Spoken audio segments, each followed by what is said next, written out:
Hello. Oh, how we doing? We alright? We good? We in good form? I hope so. Oh, God. Ugh, scratch the old noodle there. The old fucking... Oh, my hair's way too long. I need to get... I need to go... I should probably go and get it haircut. Get it haircut. Yes. All the words. Right. Yeah, how we doing, guys? The old streamy strew. Everybody in the chat there. So, got the jug here, full of water, ready to go. I've actually filled it up, not because we're streaming, but because we're having the boiler changed today, so the water's going off periodically. And you know how it is when the water goes off, you turn it back on, it kind of sputters and coughs, and then the water that comes out of it is fucking brown as anything. But I won't be drinking out of that today. So this is all I've got. This sort of half jug here is it. That's everything. So, yeah, I hope we've had a good time so far. Just, well, probably a few of you lurking saw me watching a little bit of the old Womble stream there. I'm kind of on the fence about playing 7 Days to Die. It's one of those games where like I feel like it's adequate. It's for the same reason that I don't play PUBG and that I didn't play CS:GO. I feel like it's adequately covered by ZF at the minute. It's certainly not a bad game for us to try. It's particularly on the single player. The single player looks a bit more up our street, as it were, because you don't have to worry about people stream sniping you or fucking your base while you're offline or anything like that. It's generally the single player experience is a bit more forgiving. But you obviously lose the threat of PvP. But it's one of those. I haven't decided yet. I could do. There we go. See a few familiar faces in chat there. Yours. A bit of weight, yeah, I know, yeah, that's it. You only have one jug of water and I'm now living in a survival. I know, yeah. It's risky business. So, yeah, we're going to be playing a little bit of Cold Waters. I thought I was going to play some Skyrim, but to be honest, I don't know. Not that I'm not in the mood for Skyrim, but I am more in the mood for sub-G. That's definitely what I'm sort of tickling my fancy at the moment. So we're going to do a little bit of that. I've been trying to play more Rising Storm 2. I've been trying to make it my sort of casual first-person shooter kind of thing. But I'm having a really hard time loving it. It's a bit weird. It's a game that feels like that there's something. It just feels like it's on a bad game engine. Like that there's just this underlayer of problems. Like just something doesn't quite work. Like everything feels great. The gunplay feels great. But there's just little things about the engine that feel like sort of like classic Unity that are just broken. Like grenades falling at your feet. The buttons for the commander's menu just don't work sometimes. I don't know why. They're just little things like that seem to detract from the whole experience. Like, for example, I don't know whether you've probably seen me or Womble play Rising Storm Vietnam at some point. One of the Vietnamese commander's abilities is called ambush deployment, which takes all of the dead players in the game on your side, sorry, and spawns them on your position. Because the North Vietnamese couldn't win, in an all-out, fucking snakes and ladders match with the United States, so they have to use cunning and wit to overcome them. That's how they did it in Vietnam. And so, this ambush deployment ability is like a huge mechanic. All of a sudden, you kind of creep behind enemy lines, deploy a load of soldiers, and all of a sudden you've got this huge flank attack. But for some reason, when you click the button, it really just does not work. I mean, I think there were like 8 or 9 people dead. I was on my own, on an enemy position. I thought, right, press the respawn button, 2 guys respawn. I can't hold a point with 2 guys. I can hold a point with 10, but I can't hold a point with 2. And we got absolutely mullered, so I have no idea why that decided to wig out. It's just really weird. And stuff like that doesn't seem to be getting fixed. It's been a problem since it released, and I understand it hasn't been out for a huge amount of time. But if you're going to create content updates, like adding new snipers and pistols and things like that, can you at least go to the effort to iron out the stuff underneath? Do like the little problems and bugs? Like adding new content doesn't fix the old things. But anyway. I digress. We're here for submarines, I think. So I usually this is where I waffle for like a quarter of an hour. So we're already ahead of time. We're only 10 minutes in. We're already loading up the game. Where is the Duha? There it is. Yeah, Arma 3's in a bit of a weird spot at the minute. I do want to play some more Arma 3, but it's mustering up the people to play Arma 3. And obviously the problem with Arma 3 is that it's something that's constantly being updated and mods are constantly changing and stuff works and stuff breaks when you have these really large mod packs. they're kind of all over the shop. I do want to show you some more Zeus. I've had like my creative break for Zeusing, and I've got a few fresh ideas that could be interesting that I think people enjoy the Zeus streams for. I don't know, but yeah, I've got a couple of good ideas with that. We've actually got a couple of choices today. We've got at least one campaign already on the run, which is our Russian Akula campaign. Oh, apparently it's not there. Right, that's a load of nonsense then, because this North Atlantic 1984 save is a test save that I did, so that's absolute nonsense. So we're starting a new save.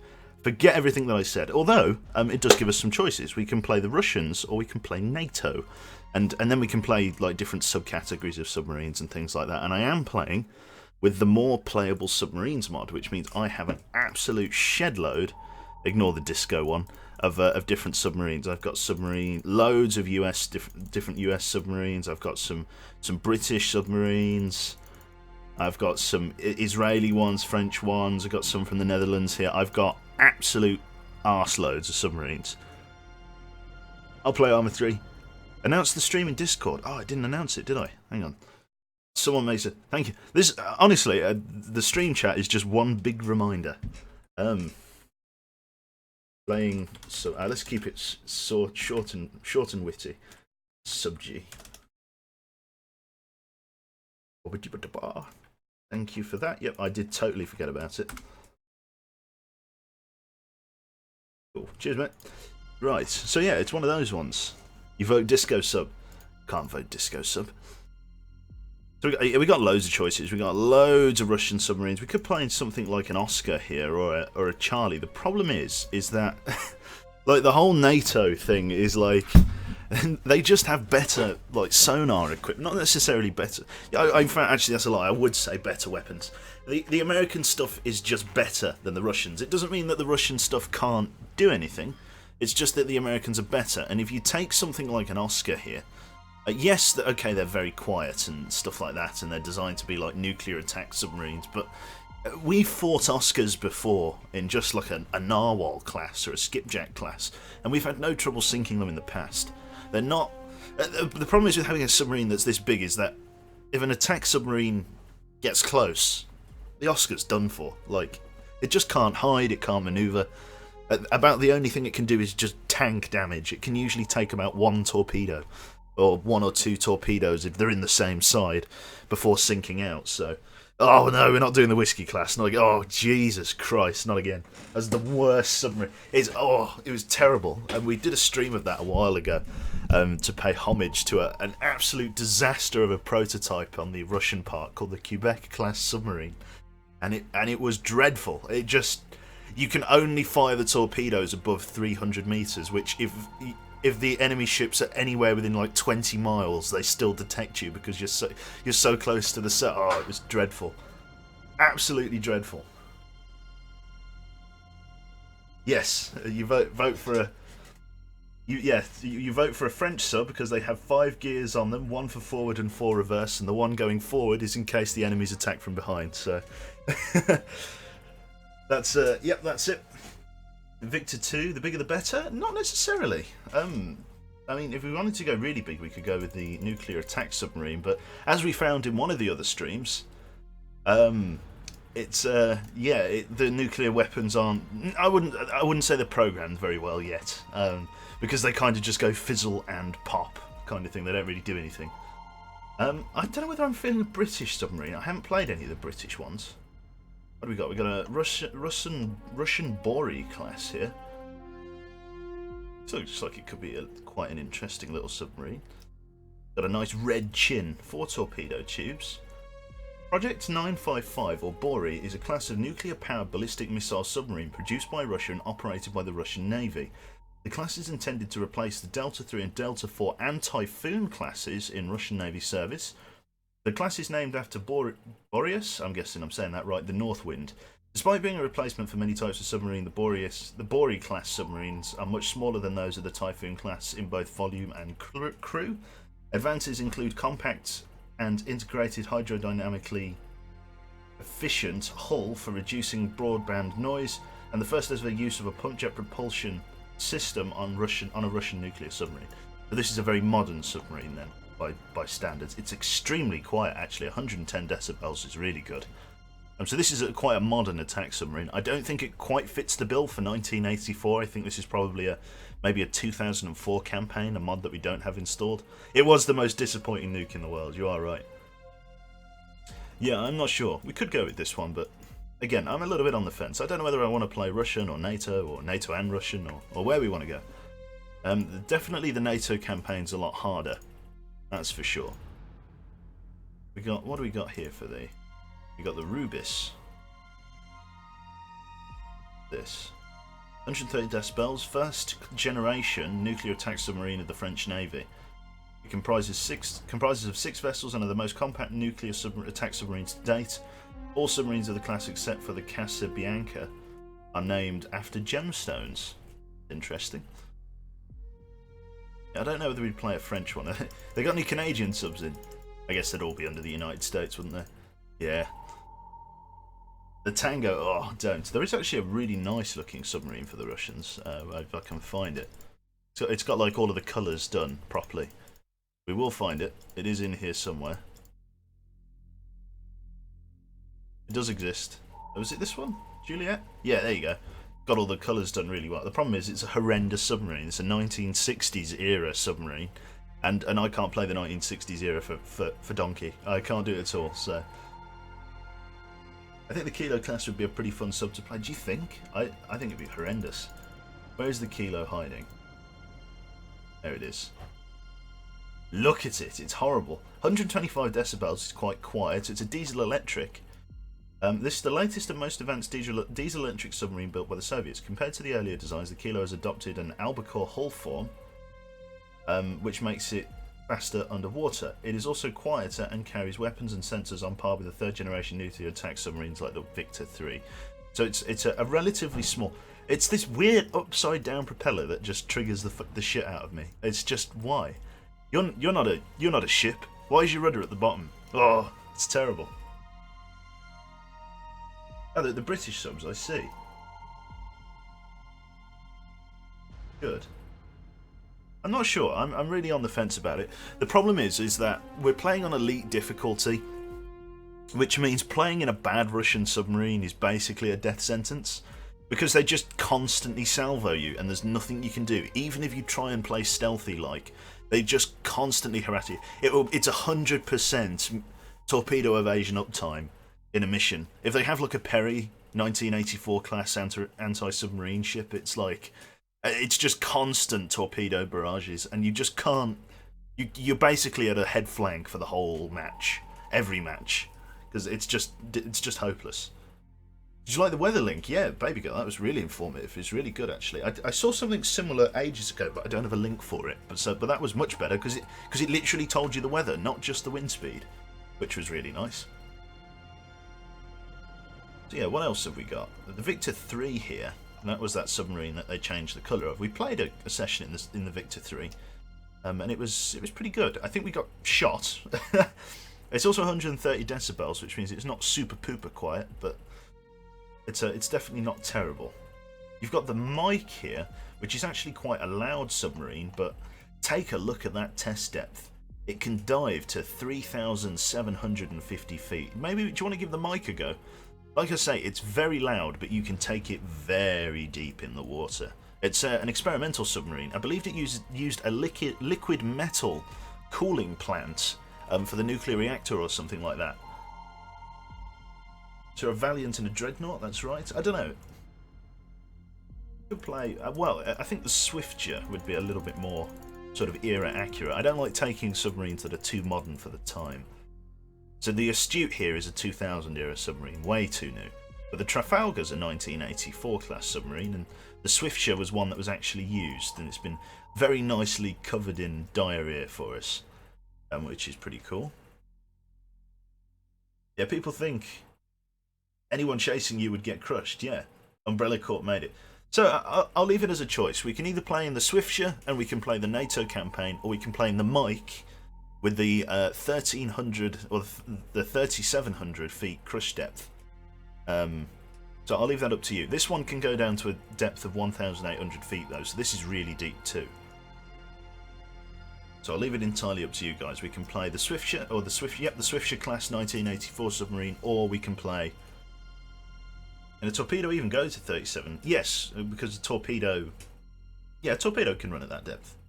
Because there's it's such a small amount of air inside the torpedo that the crush pressure on it isn't actually that different. Which submarine is shittier? Whichever one, play it. I'd probably say the Mike is. The Mike is definitely more complicated in terms of its play style. Yeah, I know, it's very deep submarine. It's the one without the poop. A few people want us to play the Mike. We'll play the Mike then. We'll play the Soviet campaign. So we've got to go back. We've got to select ourselves a campaign. We've got a couple of choices. So we will play the Mike. We've got the Red Dawn Rising, which has us playing across the Fulda Gap and northern Norway. You've also got Operation Polar Glory, which concentrates our missions between the Fulda Gap and Iceland. So do we want to be part of the Arctic Fleet, or do we want to be part of the Atlantic Fleet? Which Russian submarine, which navy do we want to fight as part of? Operation Red Storm Rising is like a free roam thing. I don't think we'll be doing that. And the War of Brezhnev is a 68 campaign. People want to do the Arctic, so we've got a couple in for the Arctic. People want to play under the Arctic pack ice. That should be an interesting thing. So we'll do Operation Polar Glory then, which is a curious one. It's an iceberg Titanic style. Fair enough. Whichever has the deepest water would actually be the Atlantic. But the Arctic is always a fun one to play in. Do people want to change their get? I don't know, we could play the Arctic one. Generally the Arctic water doesn't go that deep. Hug a polar bear. Can you torpedo icebergs? I guess so. Can't say I've ever tried. Okay, it looks like Arctic is the resounding winner, so we'll do Operation Polar Glory. Here we go. Save, overwrite existing file, yes. Then we need to choose ourselves a Mike class submarine. Got a couple of Chinese and Japanese ones as well. There he is. The Mike. Very good boat. 8,000 tons. It's only got 2 wires for its 6 torpedo tubes, which means you can't send out a devastating salvo. We've got the USET 80, SSN 16, the 6365, the 5365M, which is a torpedo we're already well acquainted with, and MG 74 torpedoes. So there's nothing there in that weapons arsenal that we're not familiar with. The 5365 being the submarine torpedo, the one that you can't steer afterwards but still has a homing warhead. So I guess we'll just be using the USETs really. Right, let's tell you a little bit about it. The K278 Komsomolets was the only project 685 of the Plavnik, meaning Finn, also known by its NATO reporting name Mike class nuclear-powered attack submarine for the Soviet Navy. On the 4th of August 1984, K278 reached a record submerged depth of 1,000 meters, so over a mile down, of 3,350 feet in the Norwegian Sea. The boat sank in 1989 and is currently resting on the floor in the Barents Sea, 1 mile deep, with its nuclear reactor and 2 warheads still on board. The single project 685 was a development to test for technologies for the Soviet 4th generation nuclear submarines. Although primarily intended as a development model, it was fully combat capable, but sank after a fire broke out in the aft engine room compartment on its first operational patrol. So classic Russia there. 1,000 meters equals 1,000. 1 equals 1 mile. 1,000 meters is a mile, unless I'm absolutely wrong. But 3,300 feet is about a mile as well. Obviously, a foot is a lot shorter than a yard. 1 mile equals 1,600 meters. I beg your pardon. Then, am I thinking of 1 kilometer? I think I'm getting my miles and kilometers confused. Right then, so let's jump in with this one. It's also got low frequency active and passive sonar, but does not have a towed array, which is somewhat going to make it difficult. We've also got creep motors. I have no idea whether they work, but we do have creep motors as well. So let's have a look then. Effective immediately, you are hereby assigned command of Mike class submarine Komsomolets K278. Congratulations and good luck in your new command. There we go.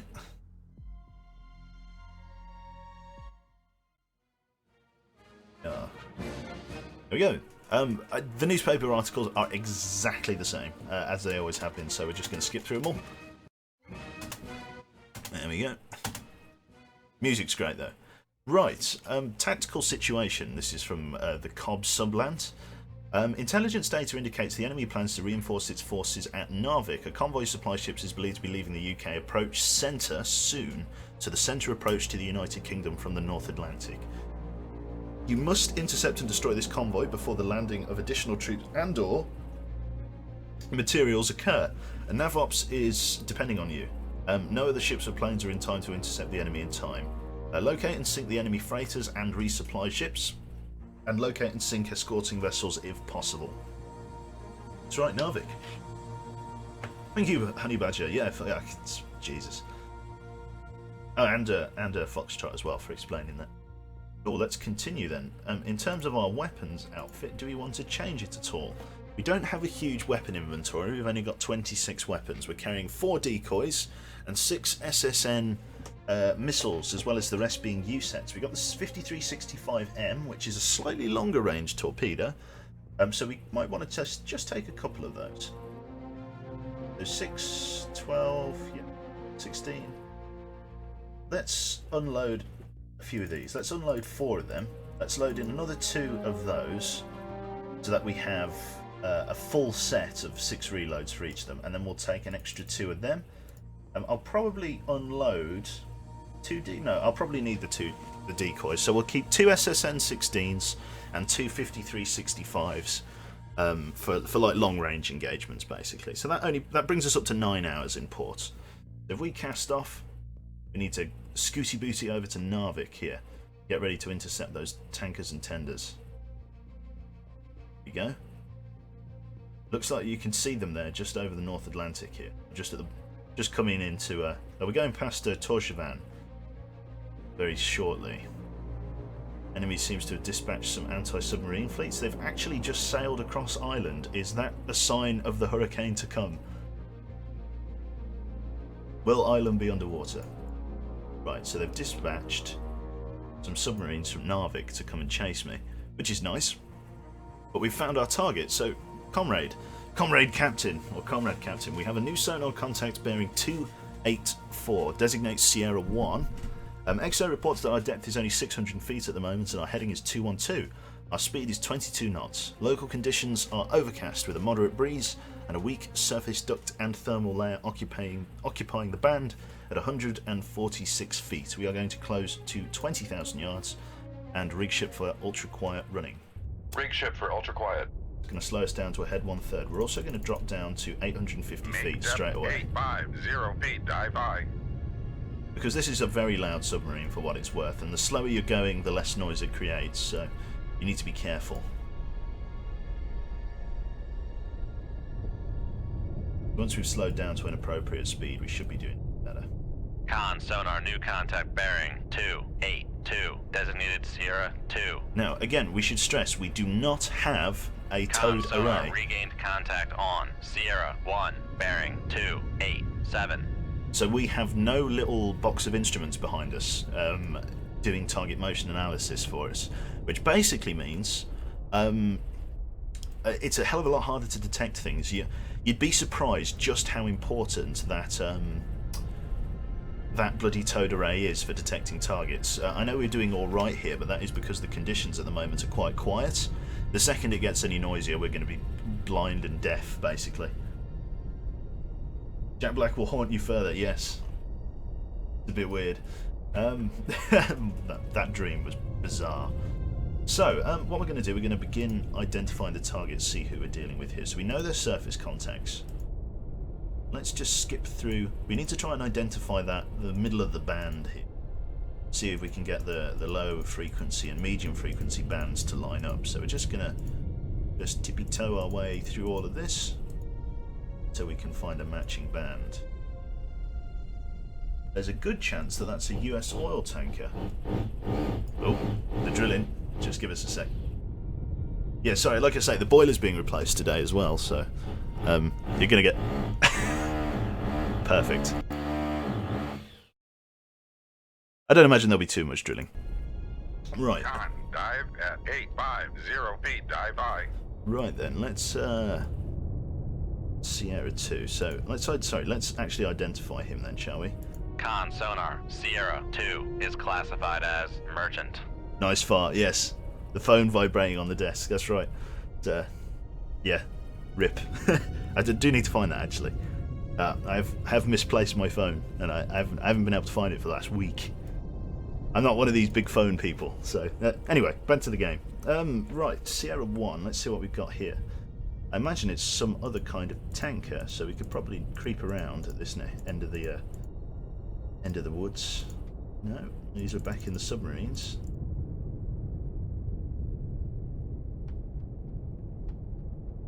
And get that to line up. Yes, seems to be a cargo ship, so this is the supply convoy, alright? Sierra 1 is classified as merchant. Now, the reason we've only spotted these two is because, basically, they're very loud ships, for what it's worth, and they're also quite far away, so let's turn in on them just slightly. So helm, come right to 259. Come right to 259, helm aye. We're holding a decent range. Nobody is using active sonar, which is good. It's a good start. The battle lizard, that's right. Yeah, it's got to be out of battery by now. Right. This is actually our sonar up here. This weird band thing here. This is actually our sonar. I don't believe we have a chin sonar or anything like that. So this is doing all of the work for us. People also ask about why the Umbrella Corporation endorses the Russian Navy, and they're not. They're actually that's what I thought as well. I thought, what's the Umbrella Corp doing down here? They're actually emergency buoys that they can they're like on a chain, and they can take them up to the surface so that if the submarine is sunk but the crew survives, any surface ships that are attempting to rescue them know where the submarine is. It's like a surface reference point for a sunk vessel. I'm afraid there's no quick way to do this either. Without a towed array, I'm afraid we're in trouble basically. We can't. There's not much we can do. What's the depth of the water here? 1900 feet. So we can go all of the way to the bottom if we wanted to. But for the sake of target motion analysis, I'm not going to. TMA is improving. We're 10 kilometers from the target. I could bring us up to periscope depth. That's something we could do. Should we bring it up to PD? It's potentially dangerous, being only 10 kilometers from the fleet. I think we should improve the TMA analysis on these two targets that we've got here and then see who responds. This is a Mike-class submarine. It was an experimental submarine, project, you know how the Russians are, Project 287 or something like that, I forget the name. But yeah, basically it was an experimental submarine designed to test the capability of a liquid metal cooling system for a nuclear reactor, fourth generation Soviet attack submarine. And it was, I'd say it was a somewhat success, but the ship ended up sinking during its first operational patrol because of a fire that broke down. Because the thing with this ship that it doesn't explain is that a lot of it was autonomous. Basically, if you cut a line here, there's virtually no crew access back here. The whole thing is basically sealed and is essentially run automatically. There's no manual input to the engines or anything like that. It's all run electrically from the helm, which means if there's any fires or anything that break out back there, maybe like there was on their first combat patrol, then it's going to sink, basically. And that's exactly what happened. Fire in a submarine is like fire in a spaceship. Fire uses all the oxygen and suddenly there's no air.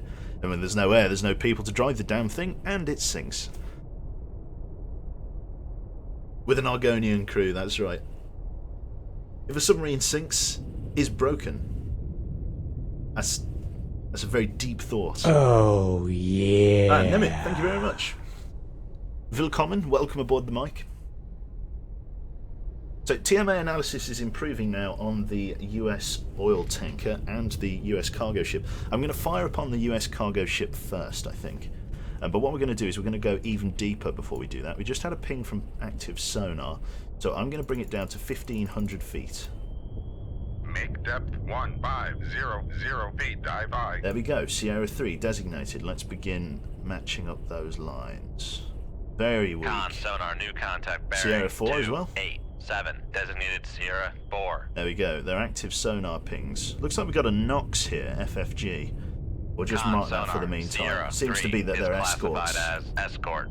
We've got a course change from the cargo ship there.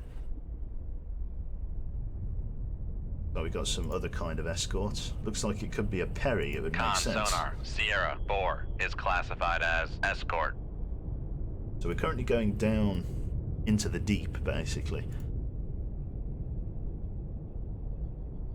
Is it possible to be a Typhoon class? Yes, Viking. You can play the Typhoon. You can even play the Red October.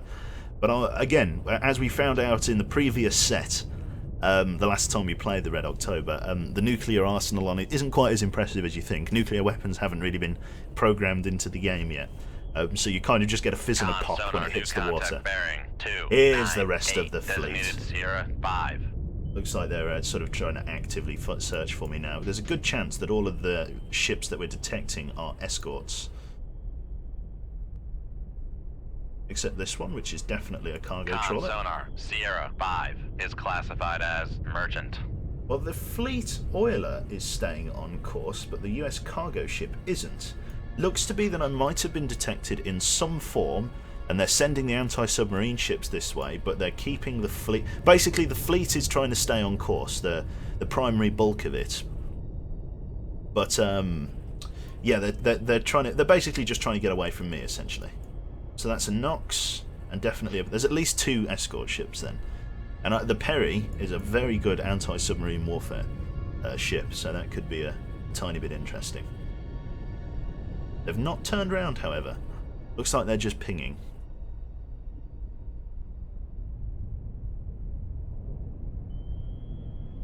Wanted to sub for a long time, so now we're here. Yep. Soviet is the old sonar, new well, you know. bearing 3 Sierra 0 6, 7, contact. designated Sierra 6. Interesting. Very high band frequency here, so let's line up at the start and find something that matches. It's not a permit.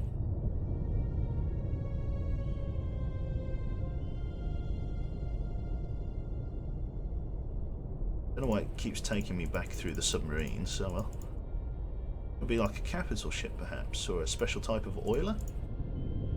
Got a very unique band, here we go, it's another tanker. Con sonar, Sierra We've got 6 2 is oil classified tankers. as merchant. We're going to rack some serious tonnage up with this. 2 oil tankers. A fleet oil tanker, and then just a standard oil tanker. At 1500 feet, dive high. We're now at 1,500 feet, we're very far down. Very far down. All is good. Confirmed traitor to the motherland, that's right.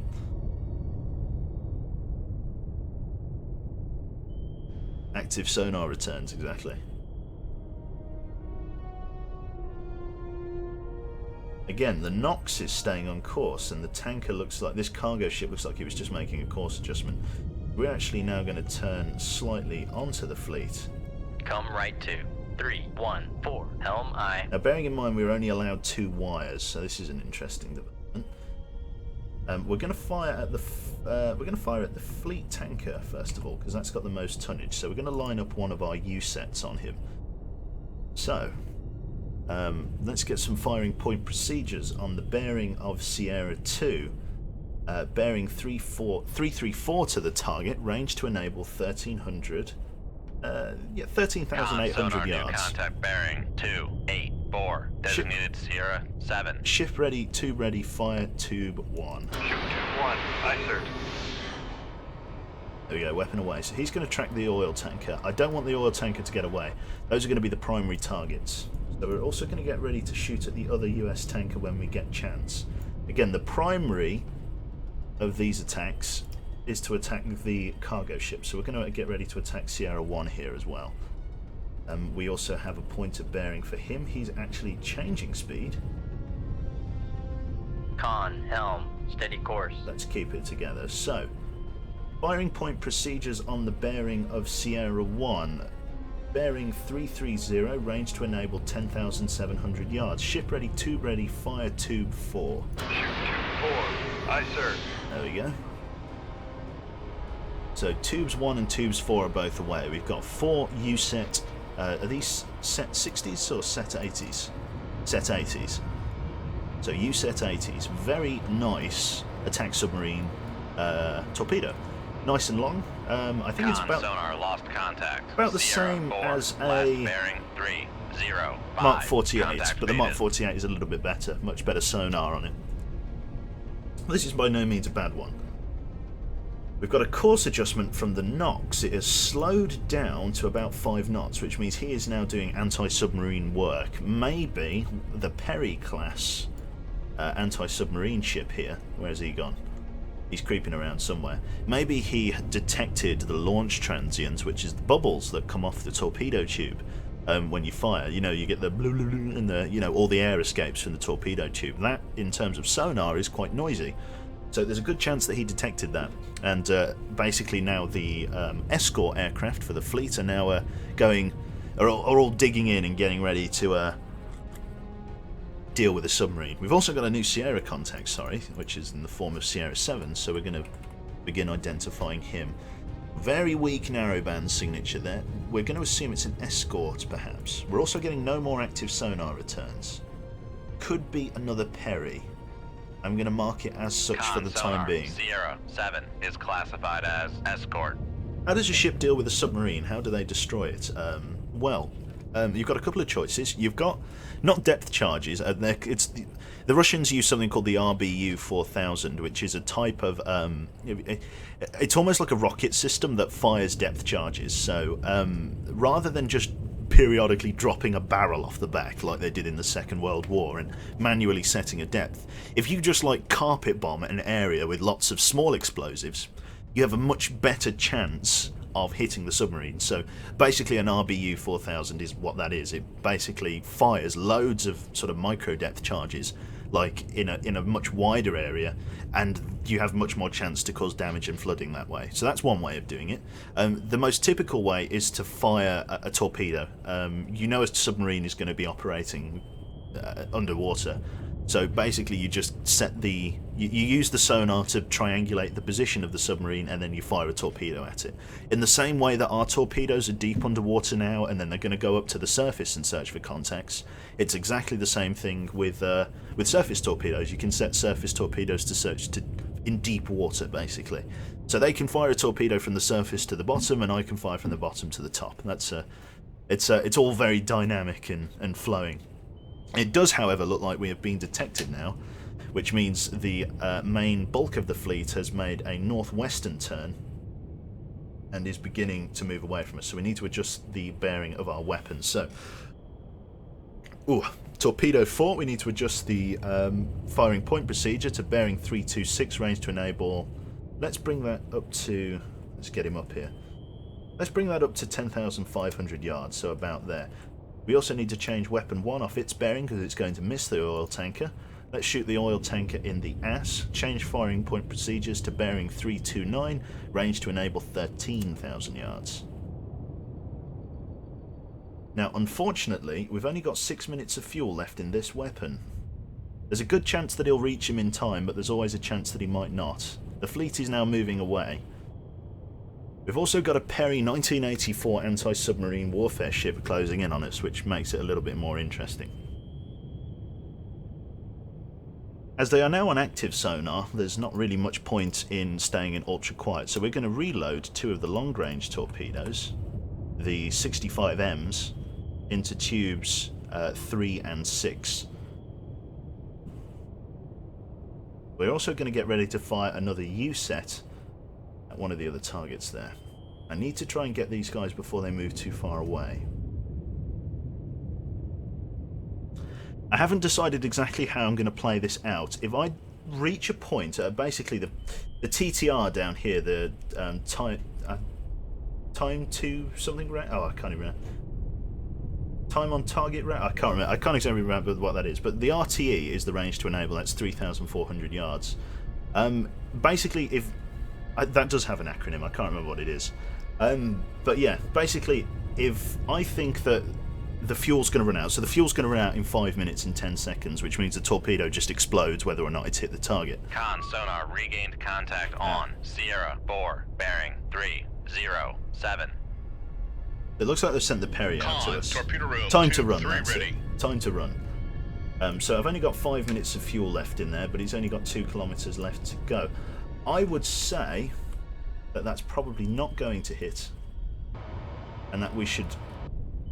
Oh, these weapons are set to search. Let's set them to shallow search as well. And let's get them on the straight and narrow. You don't need them doing a zigzag search.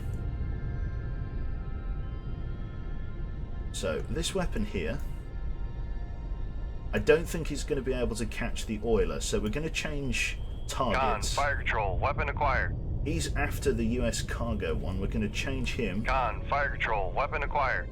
So let's change weapon 4. Weapon 4 needs to change targets, so we're going to manually steer weapon 4 away from Sierra 1 and put him on the bearing of Sierra 5. Weapon 1 is going into a circular search. Con, torpedo room, tube 6 ready. Let me just steer weapon 1 around.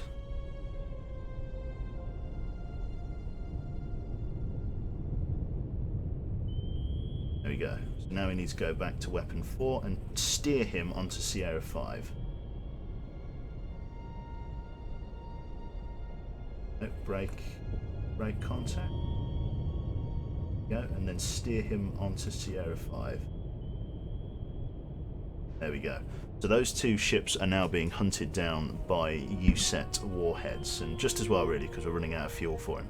Once both of these two sink, we would have sank nearly half of the fleet. We're also sending them packing as well, which is a nice thing. Now, these torpedoes are slightly more interesting. This Perry class is getting very close. I'm just going to pay him some attention briefly.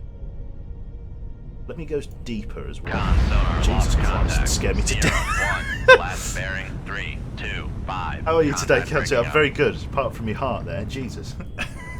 That scared me to death. Good God. Right, so we're going to bring the depth down to 1,800 feet. We're going to go all the way down. Make depth 1800 feet, dive high. We're going to get ready to deal with this Perry class. Con sonar lost contact. Okay, I didn't jump at that Sierra one. 5, last bearing 3. So this Perry class is 17, very close, contact so we're going to breaking up. snapshot him with one of our U-sets here. So, snapshot on the bearing of Sierra 7. Ship ready, tube ready, fire tube 2. Shoot tube 2. Aye, sir. Con, fire control, weapon acquired. Weapon acquired. Straight away we're going to put it on active homing. He's going to go up to surface search.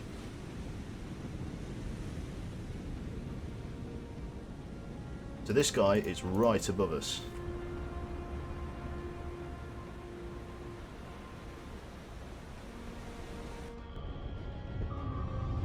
We're like down here, but yeah, this torpedo's coming in. He's going to have no chance of avoiding that.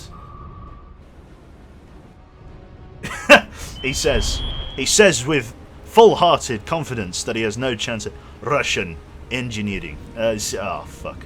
That's slightly more complicated then. Never mind. It's going to come back down.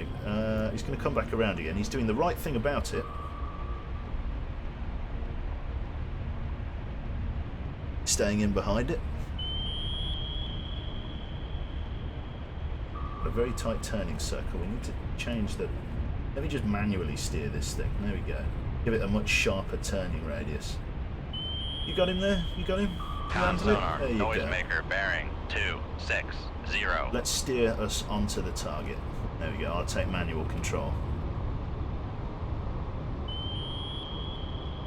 There we go. You got him? You got him? Come on. That's it. Con, fire control, weapon. Con sonar lost contact. Sierra 7, last bearing 274. Contact breaking up. So those guys are both dead now. Let's reload a decoy. Let's get an SSN 16 and another U-set ready. In fact, actually, let's get two SSNs ready. We're going to fire the long-range torpedoes on the bearing of the two ships that have really made a booking for it. We know roughly where they're going to be, so let's load up Sierra 2 on our fire control computer. Where is he going to be? He's going to be all the way up there, so we want to fire the U-set at about that distance.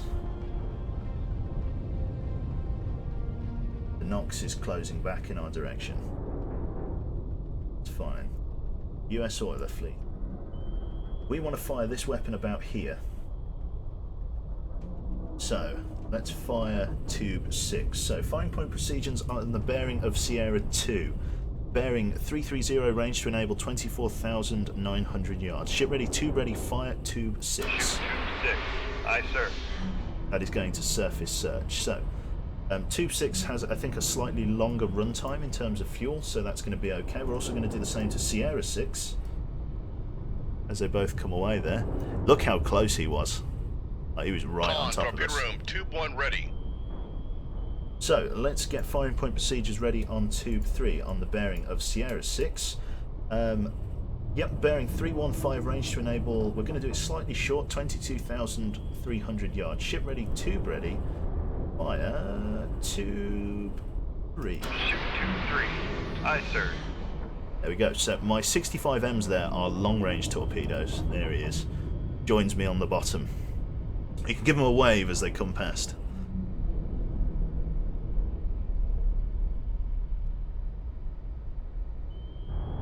There we go. So he joins me on the bottom. Worst case scenario is that we fire a couple of SSNs at him, which shouldn't be a problem. But it might be, you never know.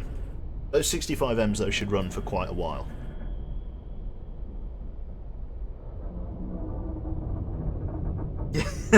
Yeah, exactly right. Cool. Yeah. Also, yeah, we've got a link to the Discord there. If you're not already, basically, I imagine most people here are on the Discord. But if you're not, there is the means to join it. Very good. So, the Perry class, the second Perry class submarine, has just entered our field of view, if you like. So we're going to get ready to shoot at him again. We're going to need a snapshot from tube 5. So, snapshot tube 5 on the bearing of the Perry Sierra 4. Ship ready, tube ready, fire tube 5. Shoot tube 5. Aye, sir. We're going to immediately activate it and set it to run shallow so that it goes up to the surface and doesn't have to snake its way up there.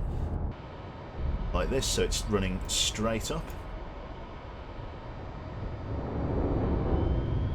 And then it's going to skim the surface and just punch the Perry right in the face. Reload tube 3 with a U-set.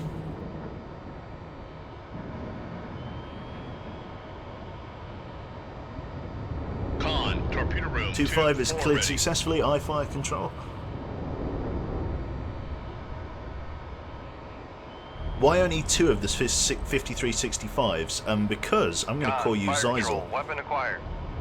Because I think that's how you say your name. Or Zexel or something. Zeisel? I don't know. Zeisel, I guess. Yeah, basically, the reason we've only taken 2 is because we only have 26 weapons. And the primary form of engaging submarines and surface ships at medium to long range, or sorry, short to medium range, is the U-set. The U-set is your bread and butter here, because it's the wire-controlled weapon. I only took 2 of the 5365s because of how, you know, dodgy they are, basically. They're a little bit harder to aim, and you need to have a good target motion analysis to use them properly. We're quite lucky that we got decent target motion analysis, but it may not stay. Ready. Con sonar, noisemaker, bearing 286. So we've got the Nox closing in as well. Basically, what can happen here is that if I so decided, Con, fire control, weapon acquired. we can bring it up to like surface depth Weapon countermeasure after we holding. sink this Nox. What's the range to Sierra 3, please? Fire control? Or sonar, I guess it would be. Passing 1,800 feet. 1,800 feet. Why are we sinking? Oh, I tapped the ballast tank. That's why. Con, fire control, weapon acquired. We're down at 1,800 feet. Cruising right past that. Let me just take a screenshot with that. Beautiful. Nasty business. Con sonar, noisemaker, bearing 279. So let's get ready to fire tube 6 here. Once it's loaded, we're going to fire it on the bearing of the Nox Con, Sierra torpedo 3. room, tube 6 ready. High fire controls. So, Con, fire control, weapon acquired. firing point procedures on the bearing of Sierra 3. Bearing 002, range 4,000 yards. Ship ready, tube ready, fire tube 6. Shoot tube 6. Aye, sir. Con sonar lost contact. Sierra 4. Last bearing 271. Contact breaking up. Torpedo finally found its mark on the Perry. They're losing their eyes and ears.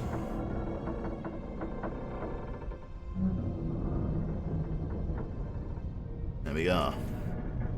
Very good. While I don't think they're animated, I believe we're using the creep motor at the moment. Maybe if I bring it down to like 1/3. Will it use the... or head for 1 knot? 1 knots. Maneuvering aye. No, is it not going to use the creep motor? These are obviously little creep motors. You're meant to be able to use these. Maybe there's a key binding that I'm not aware of, or something. But they're basically silent drive. Make turns for 5 knots. Maneuvering aye. They are creep motors. They are the creepiest of all motors. Let's enable weapon 6 early. So let's activate the weapon and bring it up to surface depth. Let's realign it manually on the bearing of Sierra 3. Now this triangle here is its acquisition cone, and these really long lines are just basically Con, where it's torpedo going to tube search 5 to. ready. It's not the range of the torpedo, just where it's going to search to. My other 2 weapons are still travelling deep towards the contacts that are ahead of them. These may find their mark, they may not.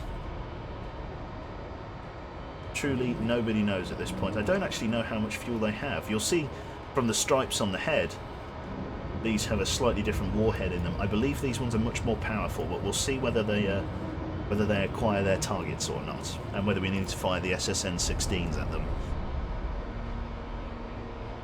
Con, fire control, weapon acquired. 324, sonar. Yep, sonar eye. Was I involved in civilian bombing? No, I don't think so. Or at least I wasn't aware of it. Okay, so weapon 3, surface running, has found the Nox. The Nox is beginning to go evasive. Let's scare him a bit. Let's activate the active warhead. There we go. Let's make him sweat. There it is. It's going to ping faster and faster as it closes in.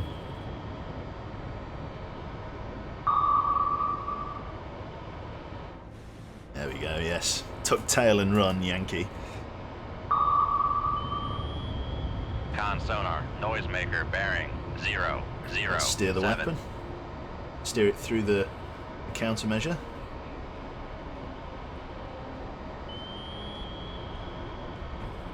Con, fire control, weapon acquired. Weapon acquired.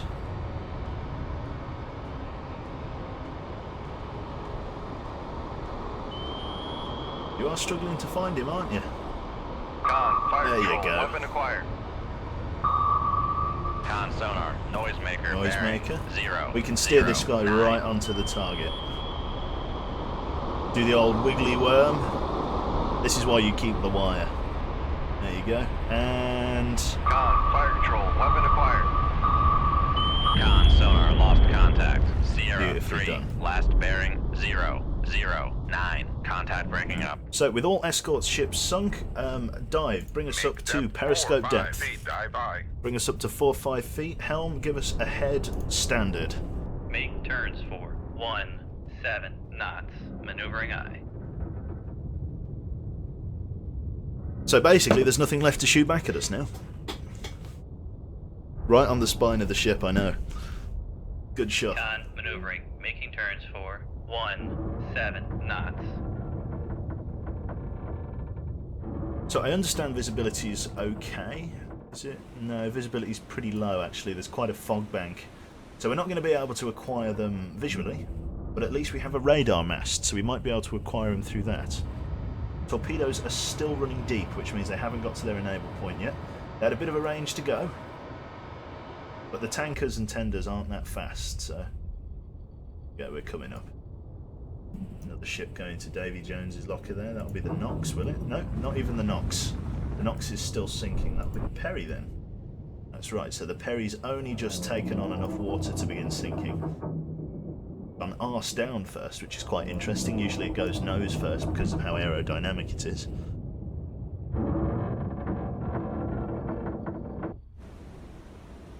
There's the Nox going down. It's rolling over, it looks like. Nearly. Decent sized warship as well. We're coming above the weak duct as well. Helm's bringing us up. Con sonar, we are cavitating. Don't worry about the cavitation there, because there's nothing to fire back at us, so it doesn't matter. And the cargo ships that we're chasing do not have sonar, so we are still invisible despite cavitating. The only thing that we should be worried about is this helicopter, but he seems to be in a world of his own. I can't hear him or see him for that matter, so he's clearly searching in the wrong place, or where we were, not where we are. So we're now up at 40 feet. Let us raise the radar and ESM masts in an attempt to regain contact. There we go, contacts have been reacquired. How are our weapons doing? Con, the ESM mast has been damaged. ESM mast has been damaged. Let's slow down. Make turns. Con, the ESM mast has been damaged. Going to be getting damaged. Guess we're going too fast. Con maneuvering, making turns for 1 Oh, we don't 0 want to come out of the knots. water. We can come out a little bit, like I said, there's nothing that's going Con to really sonar detect us. regained contact on master 2 bearing 332. But it does slow us down quite a bit. So let's get back under.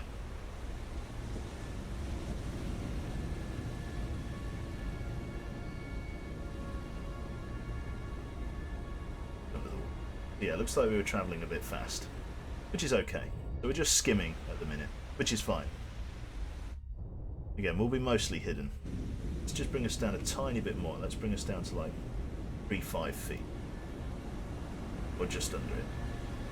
Oh, there's that helicopter. Right, lower them. Con, the ESM mast has been damaged. Yeah, lower it. Con, the ESM mast has been damaged. Con, the radar mast has been damaged. Con, the ESM mast has been damaged. What the fuck? So I just can't lower them, is Damage that control parties, into the torpedo room. it? Okay. Well, this is really odd. Well, they're both absolutely shagged. I can't bring them down. That's really weird. That must be a bug.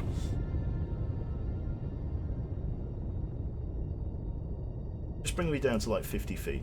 Make depth 50 feet, dive by. Can you repair this? We would need to surface. He's dropped like 2 depth charges on us, but they didn't really hit home.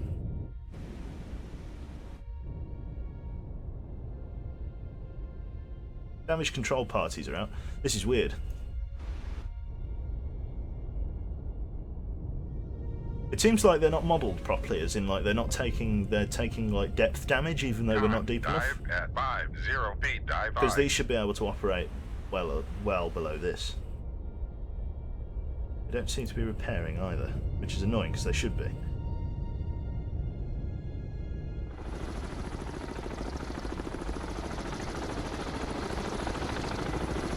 Hopefully he doesn't drop any more fucking warheads on there. If he drops a torpedo in the water, I'm buggered.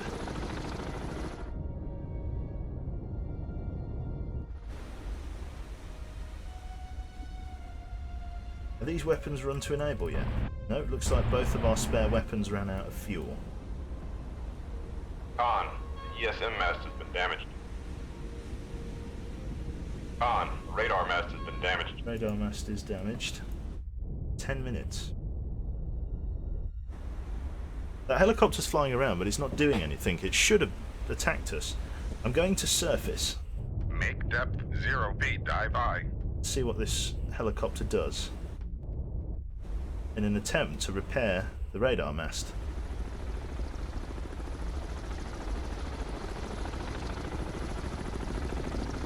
Let's see what it does. Hopefully it doesn't drop a warhead on us. If it does, then it serves me right.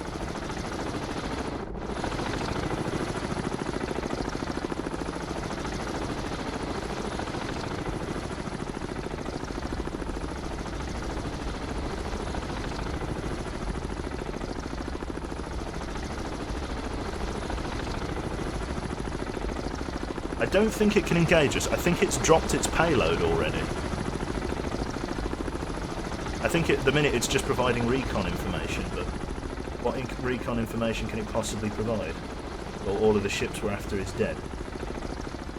Just speed up time a little bit. Is this being repaired? There we go, the helicopter's gone. Oh no, it isn't, it's over there. It didn't have the fuel remaining. And yes, we are repairing, which is nice. We'll be able to stow this away in a moment. What I will have to say is that I've lost those 2 oil tankers. On. The ESM mast has been repaired. Yeah, so we have updated targets. Let's repair the radar mast as well.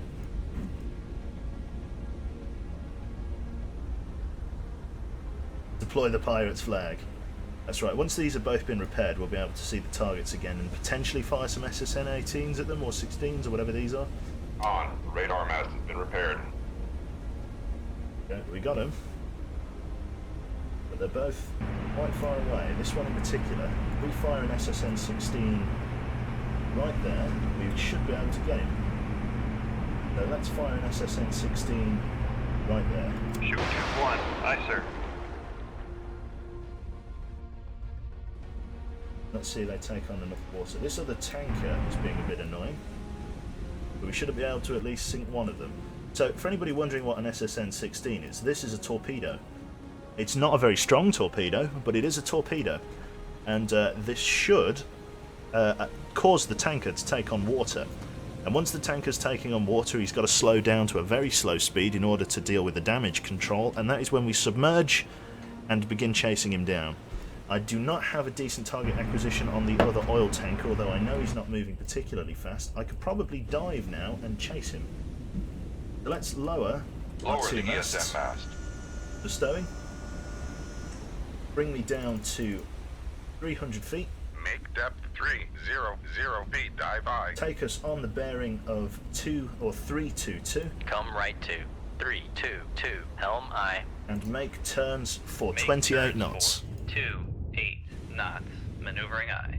We're going to chase our target. No one escapes the Con shark. sonar lost contact. Master 2. Last con. Helm. Steady course. Con sonar lost contact. The sub Master is 6, faster last underwater bearing because it 3, doesn't have to 1, deal with the wash 4, and the waves on contact top. fated. The wash and the waves on top of the ocean create lots of, turbulence and things like that and prevents the ship from ploughing through. Underwater, however, there is still a little bit of turbulence, but not quite as much. Helicopter's coming back. We've now dived and we're pulling a good speed. Like I say, he's got no warheads anymore, so he's no longer a threat to us. What we're going to do, we're going to reload a U-set in there, we're going to keep a decoy there, and we're going to load another U-set up here. Do you have any weapons from AA? No, not in this iteration of the game. Maybe there will be in the future, but there isn't at the moment. Con. Dive at 300 feet. Dive aye. We're driving through some of our handiwork at the moment.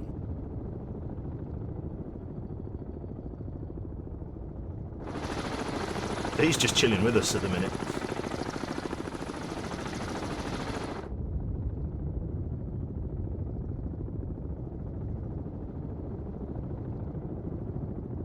That's right. Con maneuvering. Making turns for 28 knots.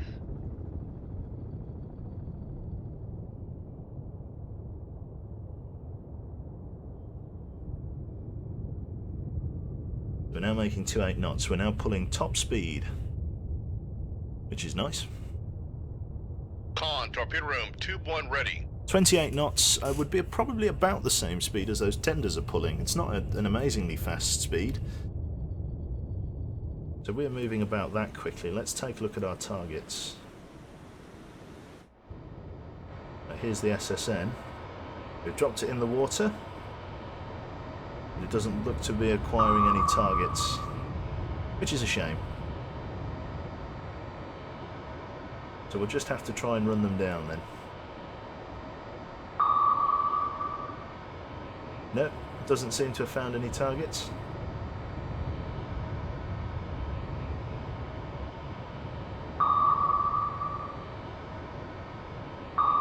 Con. Torpedo room. Tube 2 ready. Nope. 6 ready. but did not make the target on time, which is fine. All we have to do is keep playing the catch-up game. We can get close enough to them. Come right to 3, 2, 4. Helm aye. To fire some manual weapons, as I say, some U-sets. We can still sink them, just not yet. Gotta wait till we're a little bit close. They're probably, in the time it's taken me to get from here to there, they've probably made it to about here. So we're probably closing, but it's how quickly, that's the question.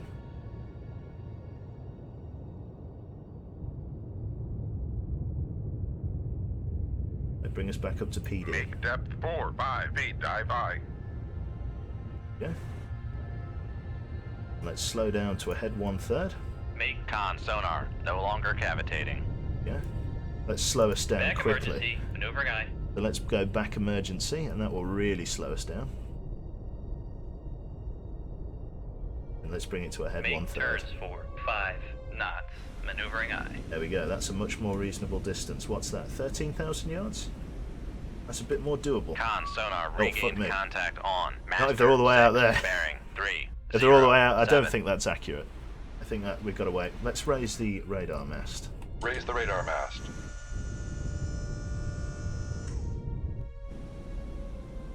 Where are they? 22,000 yards. Oh, He's yeah. pulling 16 knots, he's pulling 14 knots. We can catch them, and I intend to. Come right to 3, 2, 7. Helm aye. Let's lower the mast Lower the ESM mast. and bring it up to a head flank. Make turns for con sonar. We are cavitating. We can catch them. We're going a lot faster than they are. Con helm. Steady course. Using that Twitch Prime, thanks very much, mate. Salty Muck Bad Loser. What a quality name. Thanks very much, mate. Quality name. Con sonar lost contact. Master 2. Last bearing 3, 3, 8. Contact faded. We're travelling a lot faster than they are, but only just, so we've still got a bit of ground to cover. They aren't going to get away, though. We are going to sink them. Making turns for 2, 8 knots. Sorry, SSN 16s, beg your pardon. These are, I don't know whether are they, can someone tell me whether they're, because I've never actually killed anyone with an SSN 16. Can somebody tell me whether they're more for anti-submarine use? I get the feeling that they are, because they're a very light torpedo, a very small one. Like the ones dropped from helicopters, they're not really designed for big ships. This game does not have multiplayer, sadly. It would be nice if it did, but I can understand why it doesn't.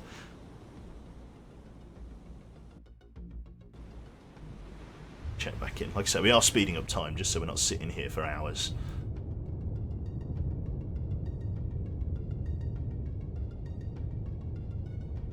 They're for sub hunting. Okay, it's good to know. Right then, let's bring it down to a head 1/3. All ahead back. Make con sonar. No longer cavitating. Well, we should probably all ahead back, bring us to a head 1/3. Make turns for 5 knots. Maneuvering aye. 14,000 yards is a bit more reasonable. Con sonar regained contact on. Master. Raise the radar mast. Yeah, it looks like we were just travelling a little bit too fast before. 14,000. That's Con doable. maneuvering. Making turns for We can attack 5 this. knots. Let's ready tubes 2 and tubes 5. So, firing point procedures on the bearing of Master 2. Yeah, bearing 340, range to enable. Oh, it's going to have to be 23,000 yards is a bit much.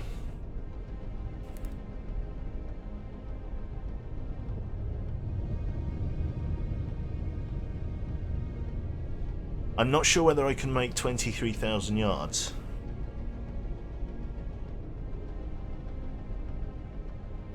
That's going to be a bit interesting, 23,000 yards. I don't know whether I can make that. I might, but I might not.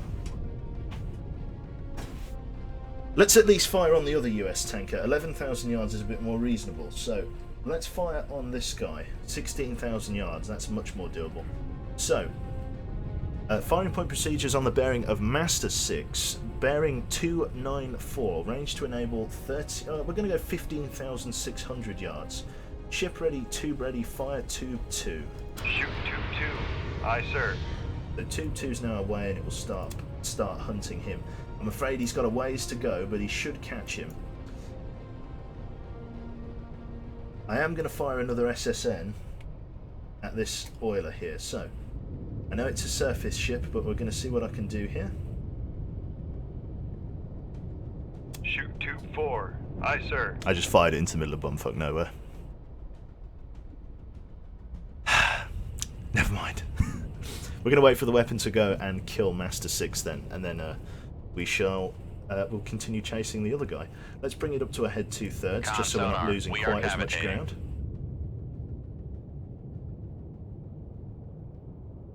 Nice torpedo, I know.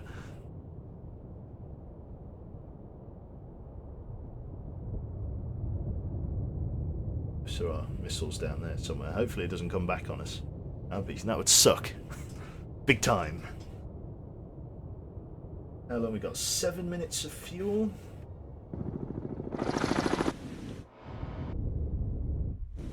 Of fuel we can kind of deal with.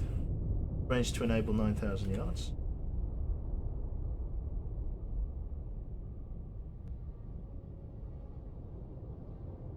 Enable the weapon. 5 minutes of fuel, right, that's a kill. So we are going to cut the wire and let the weapon go and do its thing. We're going to stow the two masts and we're going to bring it up to a head flank. Make turns for 28 knots. Maneuvering aye. Come right to 3, 4, 1, helm aye. There we go. Explosion on the target.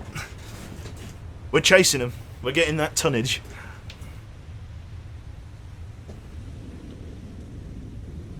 Yeah, the wind's picked up. It's actually gone like a little bit nicer here. There was this really weird orange glow to the day. Again, watching Soviet stream, I can tell you a little. Oh my god! Con sonar, torpedo in the water, torpedo in the Fuck water. me. Bearing 1, 2, Jesus 3. Christ! Well, he fucking dropped that right on my fucking head. Where the fuck did you come from with that?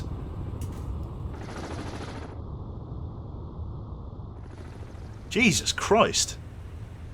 Well, we took damage, but we've not sunk. It's a very light torpedo. Hull integrity is 76%.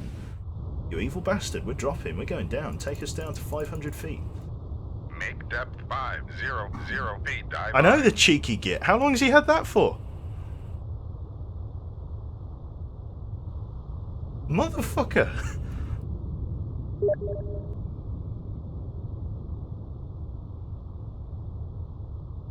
Yeah, you mentioned in the stream that the Soviets just messaged me saying you mentioned in the stream that the sky was turning yellow. Now I can't help but noticing it.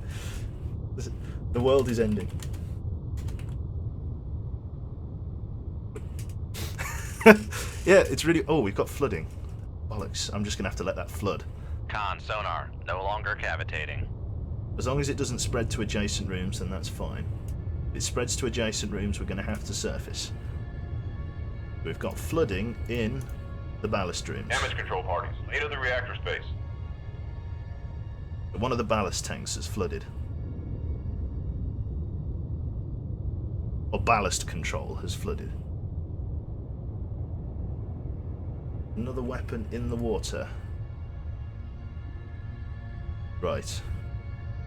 It's bad. Con, dive at 500 feet. Dive high. But I've got to go deeper. Make depth 150 feet. Dive high. Got to take us down, away from this weapon. The cheeky bastard's hanging on to two. Unless...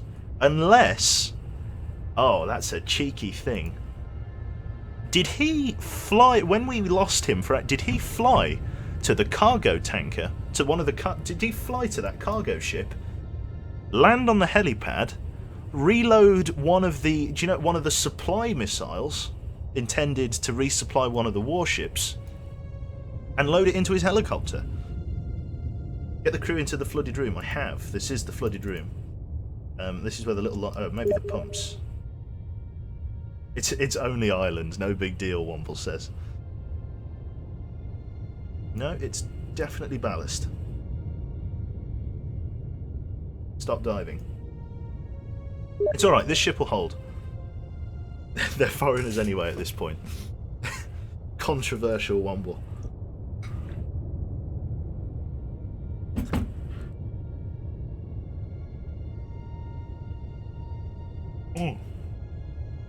Yeah, we won't die. We'll be alright.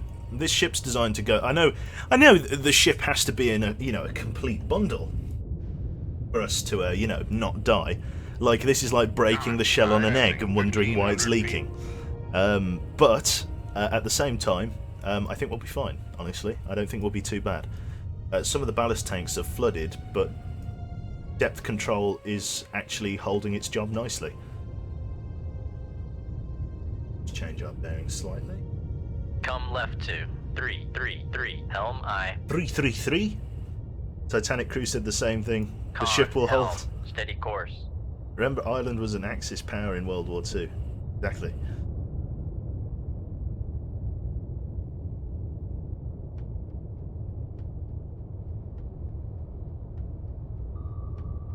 Another torpedo. Been dropped into the water. It's coming deep. We're pulling enough speed. How many torpedoes has this motherfucker got? And where did he get them from? Where the fuck? Where in the criminal Christmas is he getting these from? What the hell?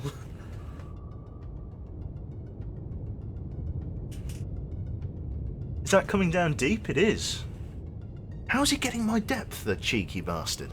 I guess this isn't a very quiet ship, to be fair. Maybe he's using dipping sonar.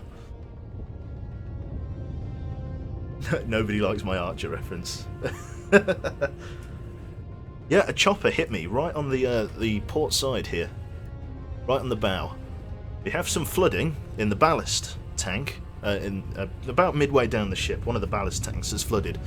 But it seems to be mostly compartmentalised, and as a result is a bit better. We've also got a jam in torpedo tube 4, which is a new development. torpedo room, tube inoperable. I don't remember jamming that tube up at all, actually. I don't know when that happened. That must have happened when I freaked out when the fucking torpedo dropped in the water. I must have accidentally tried to fire it at top speed. Whoopsie daisy. Or maybe he damaged the torpedo tube. The torpedo did that. The torpedo damaged tube 6. Or tube 3 in the 4, sorry. Tube 4 in this case. We are flooding. That's okay. Let's just speed up time an incy-weensy tiny bit.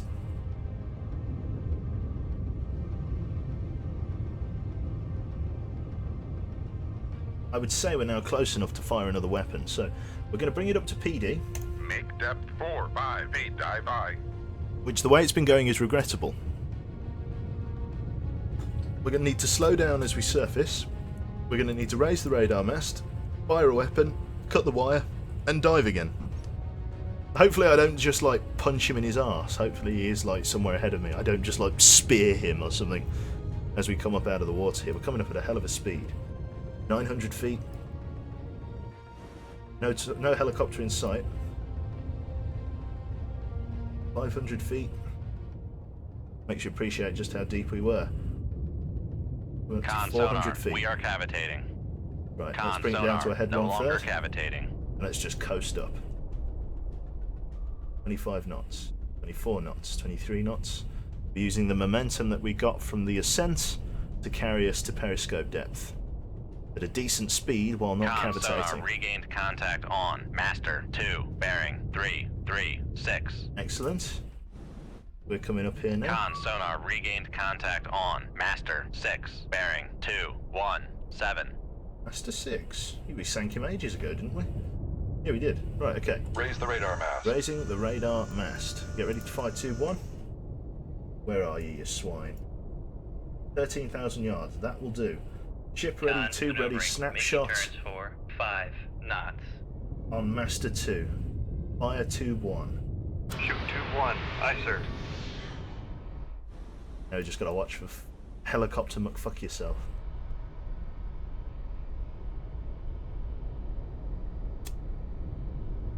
Now this may need a second weapon because he's a big boy, so we're going to fire another one, the same bearing. So snapshot tube 5, bearing 334, ship ready, tube ready, fire tube 5. Shoot tube 5. Aye. Con, dive at 4, 5, 8, dive I. Lower the radar mast. We've maintained the target solution because we've identified him. We know where he is now, so sonar is able to track him. It's a big boat, so it's more than likely we'll need 2 to sink him. He's only making 16 knots though, and these torpedoes are a lot faster than he is. But will they be able to close the distance in time? 13,000 yards is pretty agreeable for a U set, so he should be as good as dead. And then we will have to decide what we're going to do with the flooding and the weapons that we have remaining, because this was a large fleet that we sunk. We've only got 4 decoys and 10 torpedoes. And 5 tubes. We've lost one of them. Radar is a dead giveaway. Fucking dive, cut the wires, take us down. Make turns for. He's coming. Sonar. We are cavitating. Don't drop him on me! Go! You fuck. Oh my god, no. Passing 100 feet. Stay away! Passing 200 feet. Stay away, stay away, stay away, stay away. Dum dum dum dum. Passing 300 feet. Passing 400 feet. Passing Con sonar, no longer cavitating. Passing 600 feet. Con sonar, lost con. Passing 700 feet. Passing 800 feet. Passing 900 feet. Passing 1,000 feet. Passing 1,100 feet. Let's level off. Passing 1,200 feet. Passing 1,300 feet. Damage control. One of the tubes is, as I say, broken. Ballast is still flooded. We'll have to bring ourselves after we, if and after we sink this fucker here. Con, helm, steady course. Where is this weapon? He absolutely dropped a weapon on me. We all saw that, didn't we? We all saw him drop the weapon. We all know he's a penis. Where's the weapon? Did it break apart as it hit the water? Did it fail? Or did one of the weapons hit home? No, still going.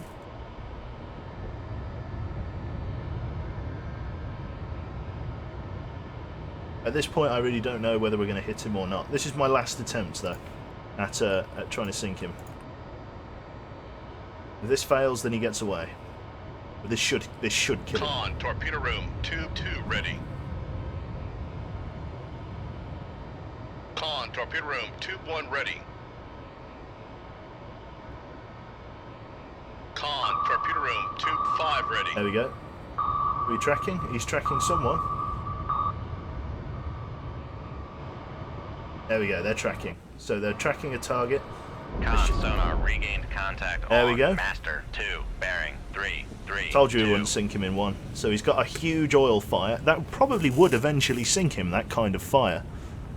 But, again, beggars can't be choosers in this case. Where is that pissing helicopter? Oh, he's pretty far back. But so are we, to be fair. Where is he? Where are you, you fucker? He's somewhere out there. There he is, he's taking on a lot of water. Weapons coming in. Con sonar lost contact. Master 2, last bearing 3, 1. Contact breaking up. He should appear now. There he is. He'd already taken on a shitload of water, but we've hit him in the stern. Nice big hole. We no longer displace enough water to keep him above the waterline. So, what we're going to have to do is try and creep away as best we can. Come right to 022, helm I. And then I'm going to surface and try and take care of the flooding in the ballast tank before it becomes a real problem. And fuck Greenpeace. Yeah, exactly. Cool. All is well thus far.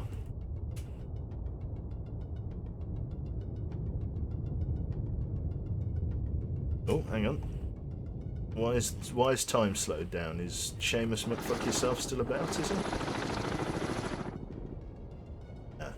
Right.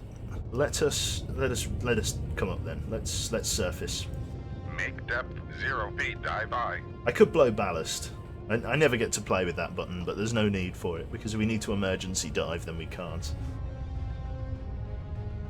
Blowing ballast basically floods the ballast tanks with air. It's like an emergency dive, but once you've done an emergency dive, an emergency blow, it's called, you're not able to dive again for a good few minutes, which means if that helicopter comes over, I'm a sitting duck, basically. We're going to surface and try and deal with the flooding inside the ballast room. There we go. Sonar, we are cavitating. Going to see him break out of the water. There we go. Let's bring it down to 1/3 as well, just so we're not cavitating quite as hard. Sonar, no longer cavitating. There we go. He should like full on free willy it out of the water.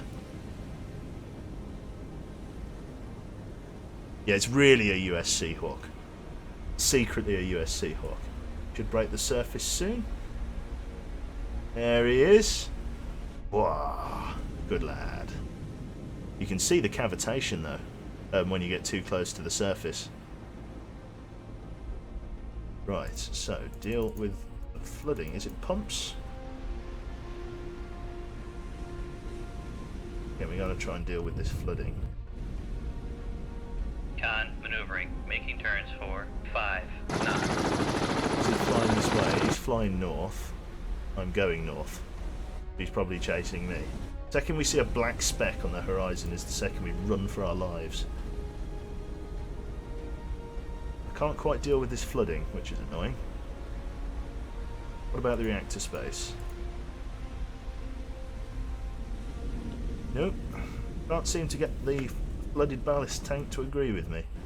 Seems we've permanently taken on water in that tank.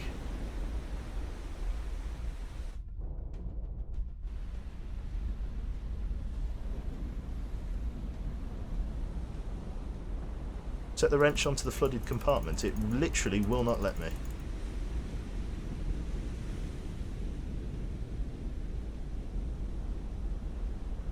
Damage control parties.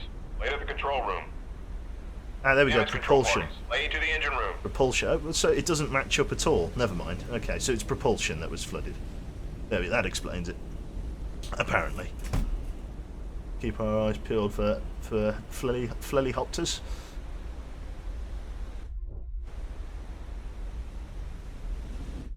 Close this. There we go. So once they've tied it down, we can bring it down to about 100 feet, and then we can leave combat. I think if the helicopter's far enough away, we might even be able to do it from the surface here.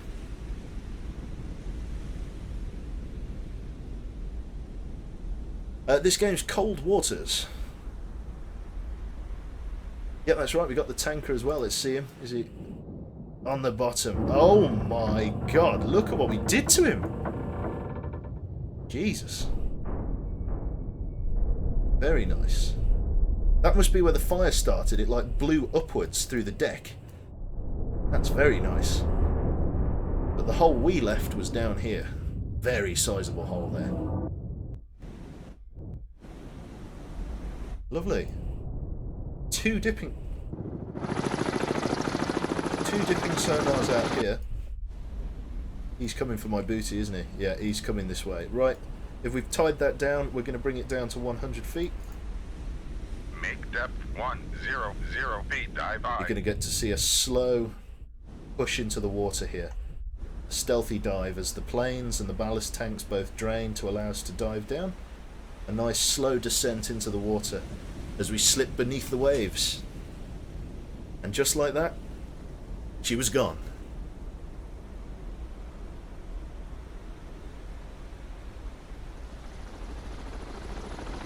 I told you, do not drop another torpedo. Con sonar, we are cavitating. He's gonna, don't be a penis. Passing 100 feet. Fish our friends. He's dropping in a fucking dipping sonar. Passing 200 feet. Well, we Passing sorted 300 the feet. flooding out at least. Passing 400 feet. Make depth 600 feet. Dive by. We're taking on Con water back in the sonar, ballast no tank. longer cavitating. I gotta bring us up 400 feet. Make depth 400 feet. Dive by. I've got to overcome the pressure that's being forced in by taking away the pressure that's exerted on the hull by running shallower.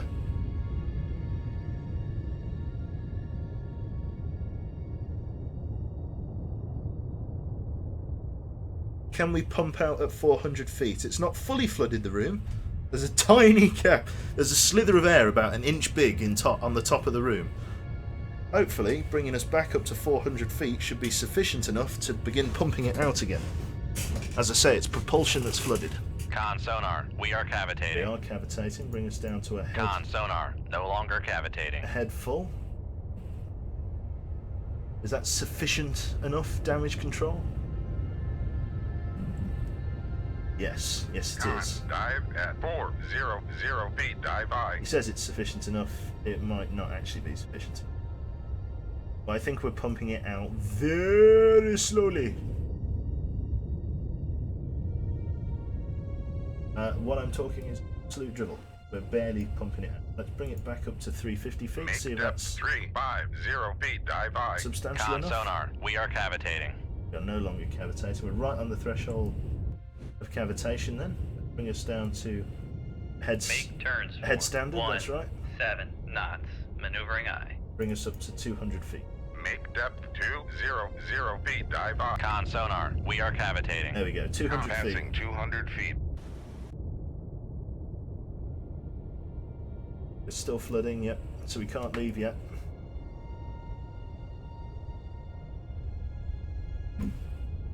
Flooding is under control, but there is still aircraft nearby.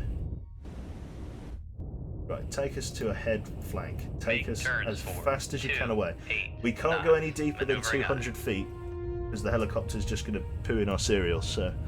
We could fire a decoy. No, at this point the helicopter won't be tricked. A sonarman can tell the difference between a decoy and a... There's a telling difference. A decoy is much more artificial.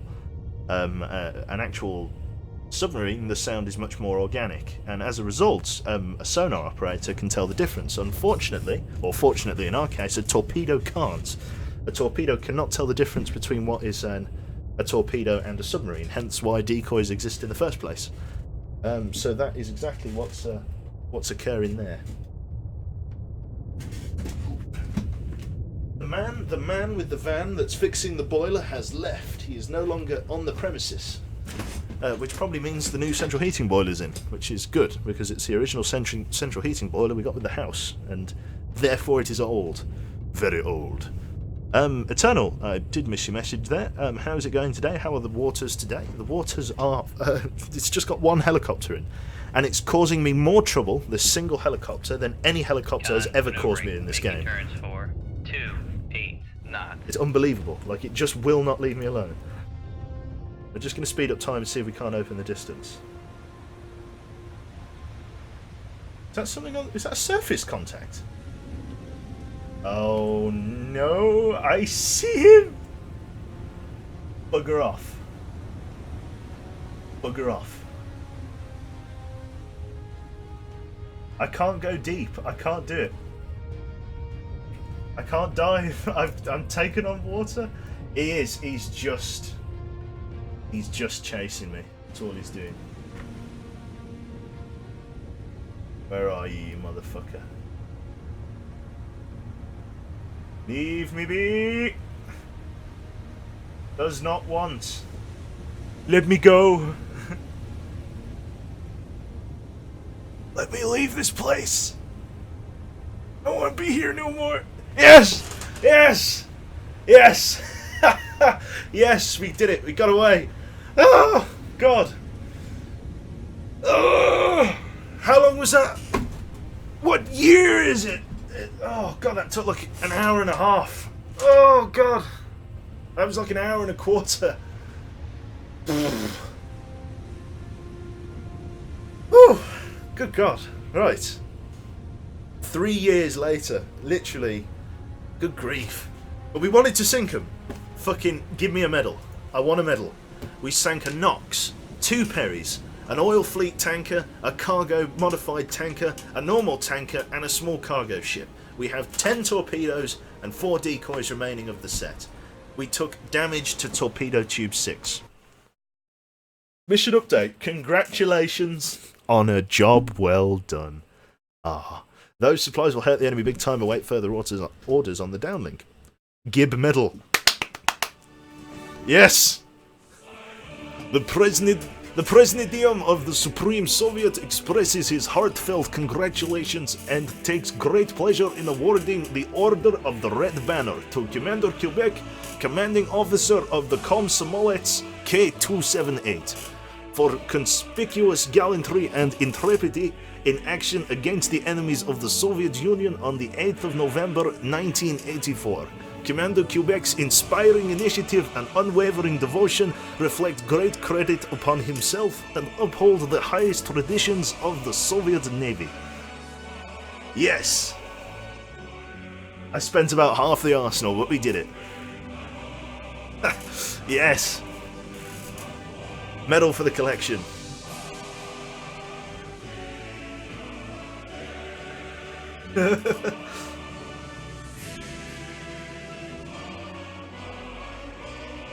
Yes, it's not the order. We didn't get the Order of Lenin. We got the Order of the Red Banner. Better Russian accent than Sean Connery, at least. That's it. Brilliant. The salutes. There we are. Right then. Enemy convoy sunk. A spokesman for the Severny 70 Flight Naval Operations today revealed that an enemy resupply convoy had successfully been repelled by a naval blockade of Narvik, Norway. The large convoy of enemy ships was aggressively engaged, numerous ships were sunk, and vessels still afloat rapidly turned and withdrew. The success of recent Soviet naval operations continues to have a significant and lasting impact on the ground war. Initial suggestions that the role in the Navy would in this conflict would be limited have at best been proven wrong. Now play Subnautica. The Red October in Subnautica. That would give some of those aliens what for. Tactical situation. Intelligence reports that a wolf pack of enemy attack submarines sailing from Holy Loch is trying to penetrate the polar region to attack our SSBN bastions. Locate and sink these enemy submarines. There are no secondary objectives. Just revel in the music for a little bit. Successful operation. Now let's get back to Archangel S before the flooding kills us.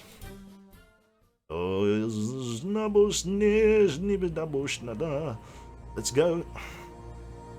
I don't think we're going to be able to intercept these attacks. Look at the fleet. I can't fight submarines if I can't go below 200 feet. Please, Mr. Putin. Please, let me come home. I need it. We dispatched from Murmansk before we might be able to make port in Murmansk. Do I actually have to dock at Murmansk? There we go. Patrol outcome. There we go. After a successful patrol, you look on as the mooring lines tighten, securing your ship to the pier. Home and safe, you'll allow yourself to relax for a little while. The world may be at war, but the sunny skies and light breeze over the home port whispers of a brief moment of peace. 3 days at war, packing. This is our first engagement. We sank 62,000 tons, sent thousands of sailors to the bottom. Ours in port is already 20, and we haven't even repaired things. Fix propulsion as well. Okay, apparently I can't quite fix the flooding, which is a pain, but hey.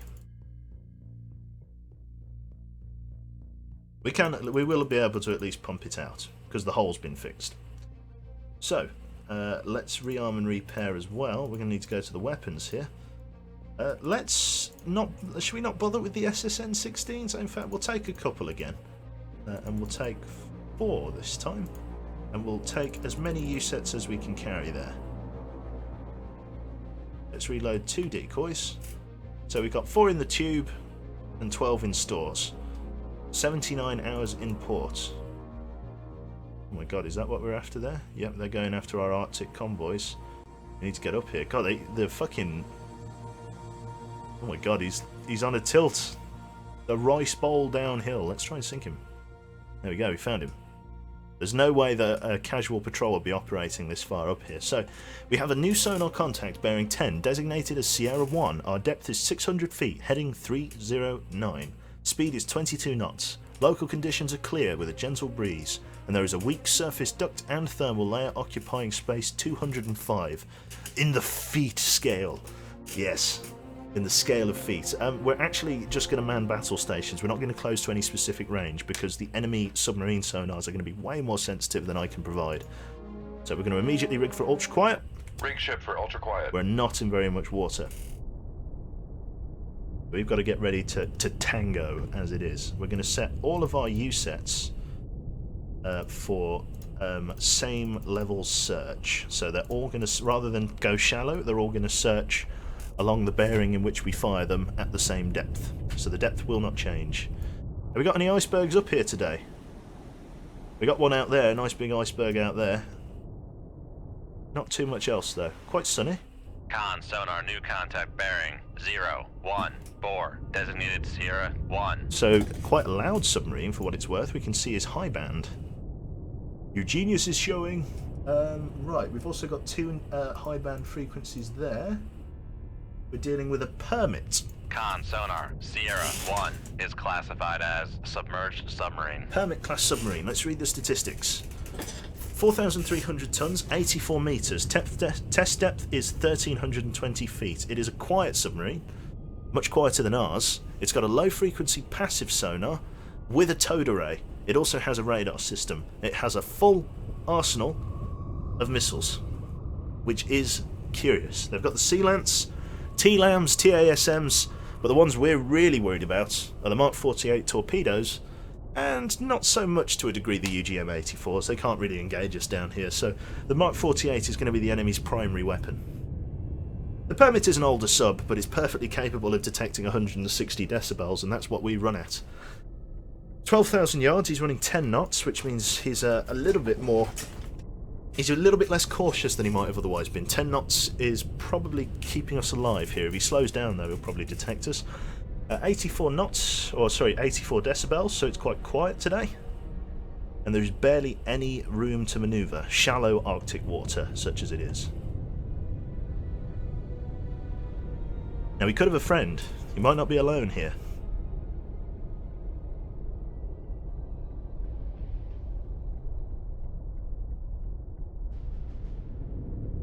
If you need any confirmation on how big this submarine actually is, as best as we can see it, that's the door. That is the height of a single man. And that really gives you a sense of how fucking enormous this hull is.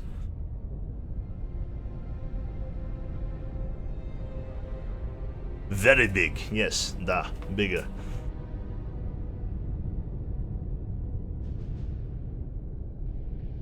So, this tends to be less about being a you know, angry Russian shooting torpedoes everywhere, and more becomes a knife game of stealth. If I can figure out which way he's moving, I can maneuver into his baffles, and then we can plot our course off the back of that. So let's check his sonar contact. Which way are you moving, Permit?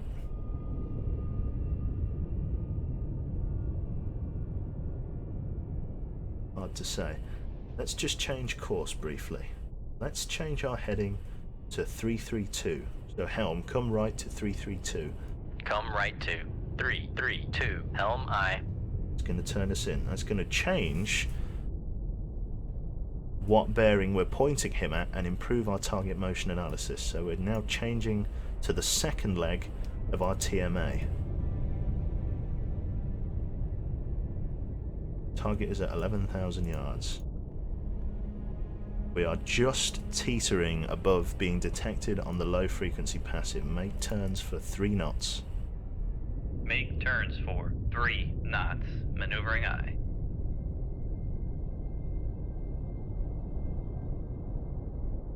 We are rigged for ultra quiet running, -4. Con, helm, steady course. He's moving that way. Helm, bring us right to 055. Come right to 055, helm aye. Sadly, the creep motors aren't animated, but let's pretend we're using them.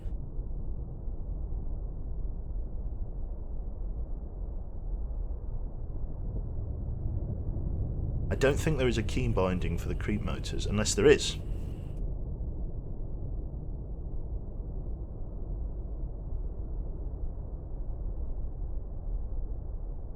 Hermit-class submarine is heading west directly. Now, for newcomers to the stream that don't really know much about submarine warfare as it is, there's a type of exploit, a blind spot, if you will, on every single submarine, and it is referred to as the contact's baffles. Now, this is mitigated somewhat by having a towed array, which I believe he has. If he has a towed array, sorry, then it's totally pointless me trying this. Yeah, sorry, he's got a low frequency towed. Forget it. There's no such thing as being in the target's baffles then. Unless he's going too fast. I would probably say he is going slow enough to keep his towed array in the water, so forget I said anything. We now have a decent target solution on him. So we are going to fire, because there's no point waiting. So firing point procedures on the bearing of Sierra 1.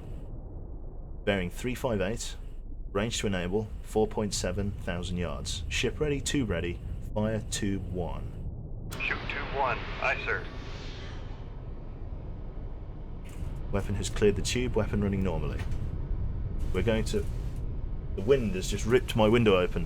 Hurricane Oligog, or whatever it is on the way. Right. Helm, come left to 357. Come left to 357. Helm, aye. Basically, for anybody wondering, and for some reason this really baffles a lot of people, I don't know why.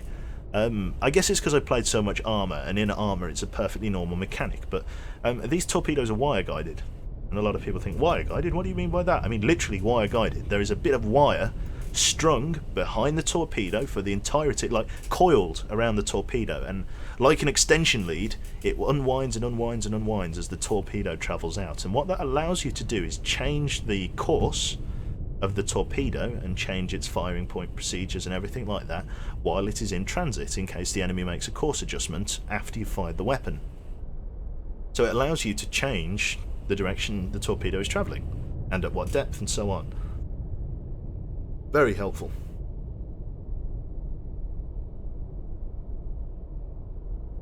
Explain the blind spot, sorry. The blind spot is about 60 degrees, so if you imagine sort of a 60-degree triangle coming off the arse. Here we go. Contact ahoy. Sierra 1 is cavitating. There we go, he's cavitating now, which means we're basically invisible, which is why he switched to active sonar in an attempt to try and find us. I don't think he's going to, though. Low frequency active. He might have spotted us, but he has to worry about evasion before anything else. There he is. He's trying to find us. In comes the weapon. So yeah, basically, because of the noise created by your own propellers, because for this guy, his radar is here, and he's got a small radar up there, but this is the primary radar area.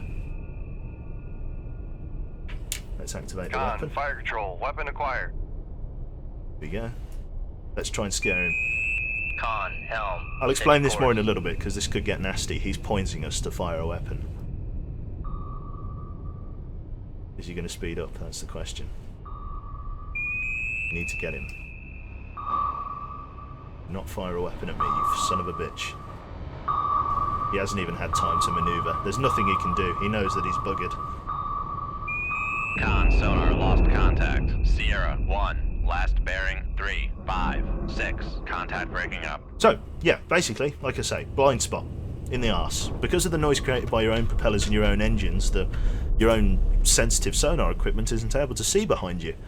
So basically, if you fire a torpedo or do anything noisy in the blind spot of an enemy contact, they won't know you're there, because the torpedo or the literal sonar of them can't pick you up.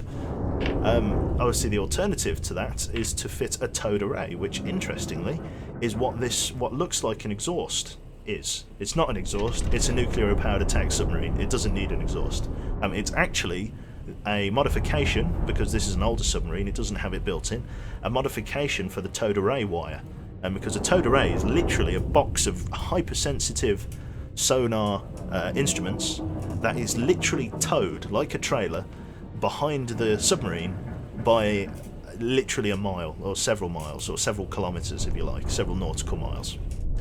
And the point in doing that, using that hypersensitive equipment and towing it miles behind you, is to reduce the amount of interference that your own ship creates because when it's towed that far away, any contacts that you get are genuinely contacts. Like, there's no interference, there's no noise, there's no nonsense, and it massively improves your target motion analysis.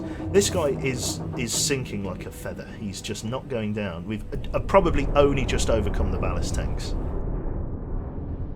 It's going to be the most gentle rest on the bottom you've ever seen. That's why some of the radar tow behind it. Exactly.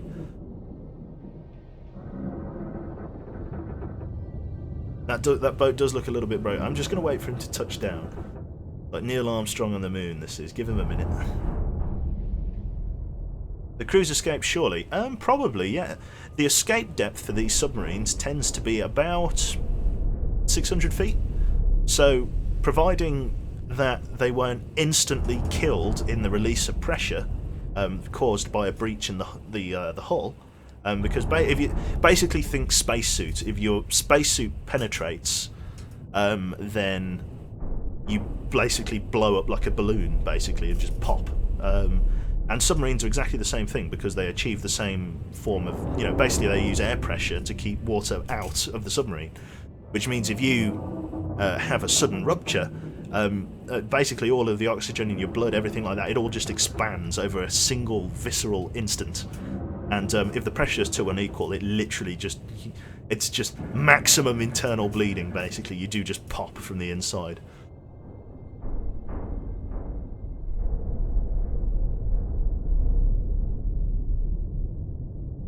That's it. Wait for him to touch down. And come on. There might actually be another submarine now. Chances are it's just one. There we go. Cool. And bomph. There he goes. Lands on the bottom.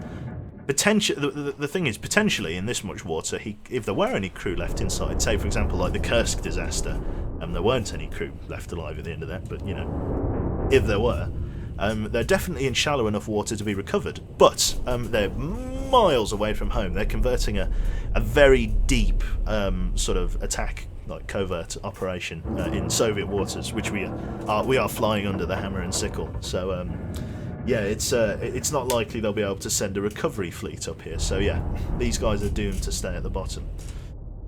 That's excellent. Let us leave combat. 1 times permit sunk with a single USET 80. Excellent job on intercepting and destroying this high priority target. Await additional orders. And that was after spending 70 hours in port. So that's very good. I really didn't think we were going to get to sink that one, but well, the opportunity came up and we did it.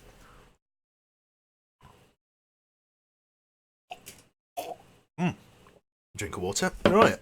Excellent. Yep. Oh, sorry, we've already read that. Let's read the newspaper article.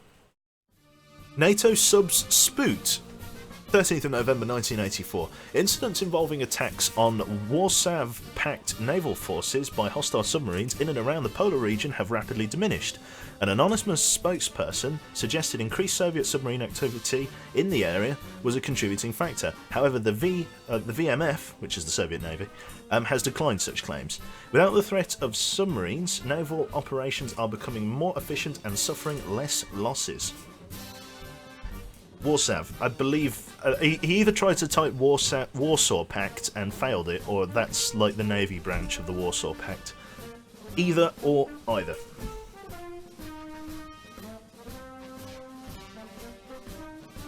Cool.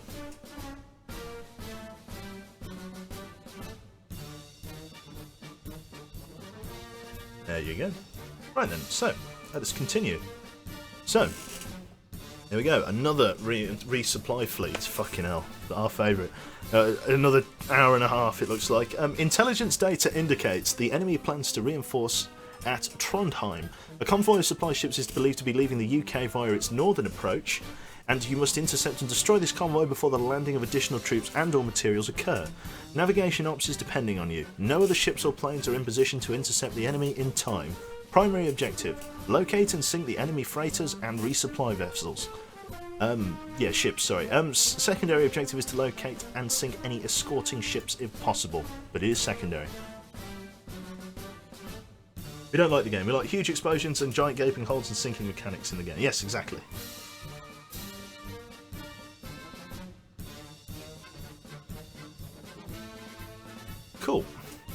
Right.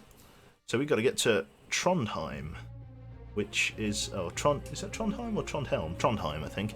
Which is deep in the pocket of the enemy resistance, the fascists in the west. Looks like they're sending an enemy attack submarine. I will meet you head on, sir. Let's fight it out. I've got to thin the herd a little bit, otherwise I'll never get to Trondheim. So, Comrade Captain, we have a new sonar contact bearing 206, designated as Sierra 1. EXO reports that we're at 600 feet, heading 141. Speed is 3 knots. What are your orders, sir? I want you to man the battle stations and rig ship for ultra-quiet running. Rig ship for ultra quiet. So we're instantly down to 4 knots, which means we've instantly identified the target. This is a submarine that came hunting for us. So he's likely some kind of a serious attack submarine. The background noise is 78 decibels, but we've barely got a sonar signature, which means it's a very quiet submarine that we're fighting. So let's take a look and see. Looks like we've got a line here in the narrow band, and it looks like another one here and potentially one there. So we'll try and measure up these two middle to high band frequencies along with the third one here in the low band. And we'll see what sticks. 290. Isn't that a German submarine? Con sonar, Sierra 1 is classified as submerged submarine. 5.9 thousand yards. Are you fucking kidding me? Down. And down, down, down. What's the depth of the water here?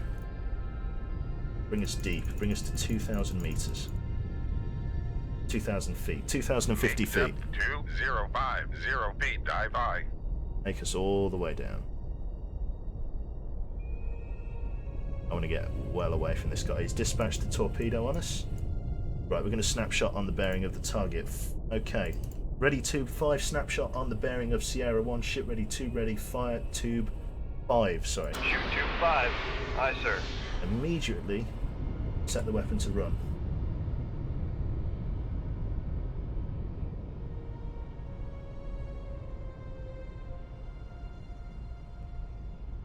This vessel is a special prototype made by the Russians called the Mike, Project like 287 or something like that, or Object 287. It is able to run to a depth of 2,750 meters, or that's what it was tested at.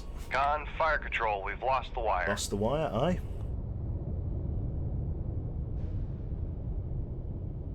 We're going deep.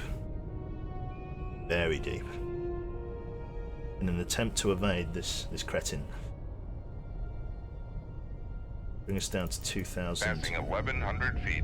2,350 feet. I want to go all the way down.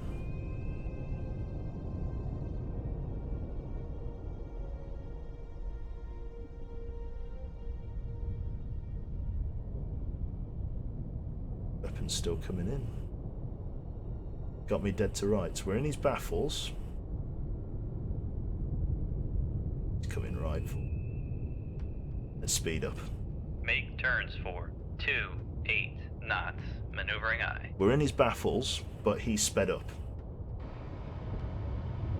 Which means, we're good basically. He's trying to get away, and so are we. This weapon's coming for us. Let's change our heading. Let's whip it around to the rear.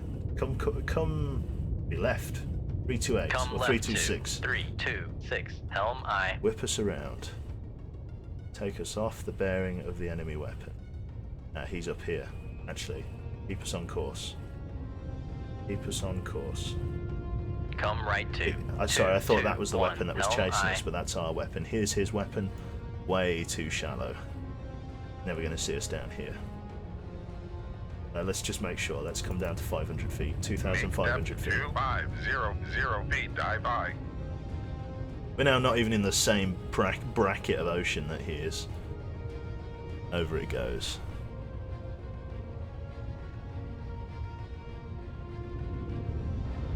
I believe our weapon is tracking now.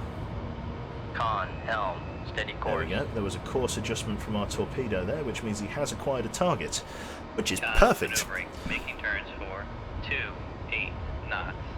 And at this depth, we're able to reload. So let's reload Con, 3 dive U-sets. at 2,500 feet, We're fighting a very funky submarine here. DM-2A3 torpedoes. I really don't know what to expect from that. 209 SS. Is that a German submarine or is that like a Norwegian? So it's definitely not British or American. It's one of the European subs. I feel like it's German, but I don't know. I'm playing for the Russians currently, Karoo.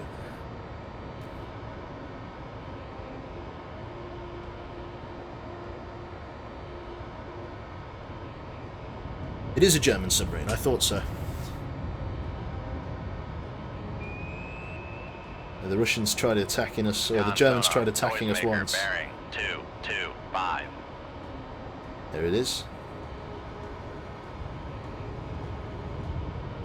He's not running very deep, to be fair. I think this isn't even a nuclear submarine. I think this is a diesel-electric.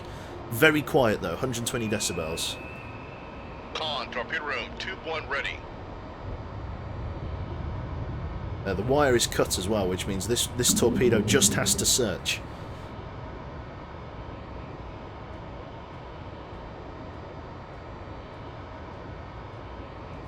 Yeah, he's basically invisible. But we found him.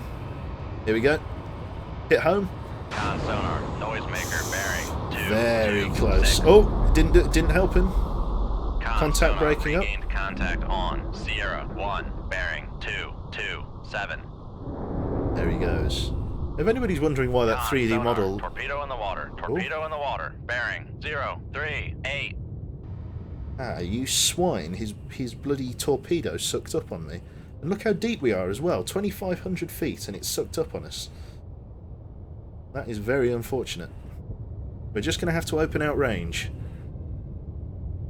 That is Con, torpedo room, tube 4 ready. That is very unlucky. Right, let's get ready to go to torpedo evasion. We're going to outpace him and then we're going to knife fight him.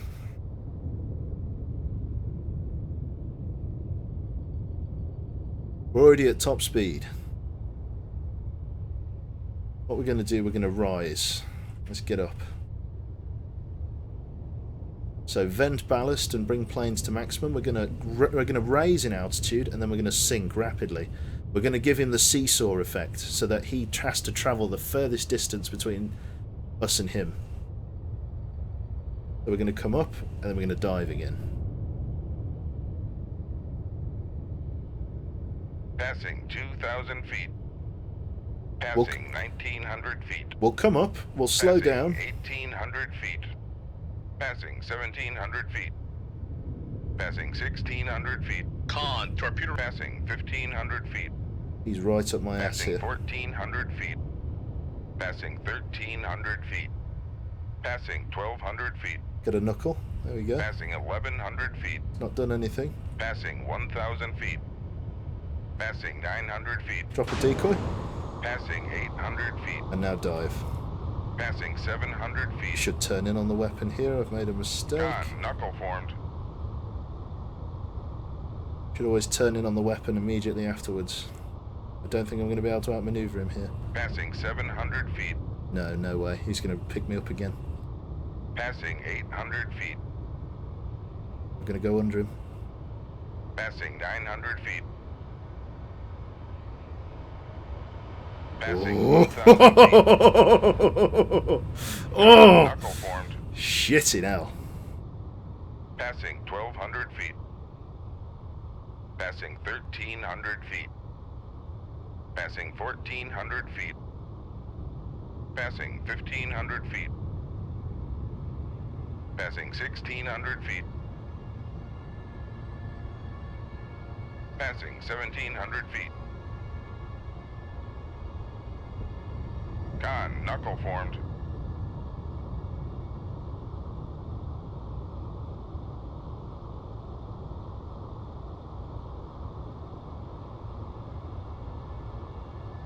There's a bit of a ballet to this.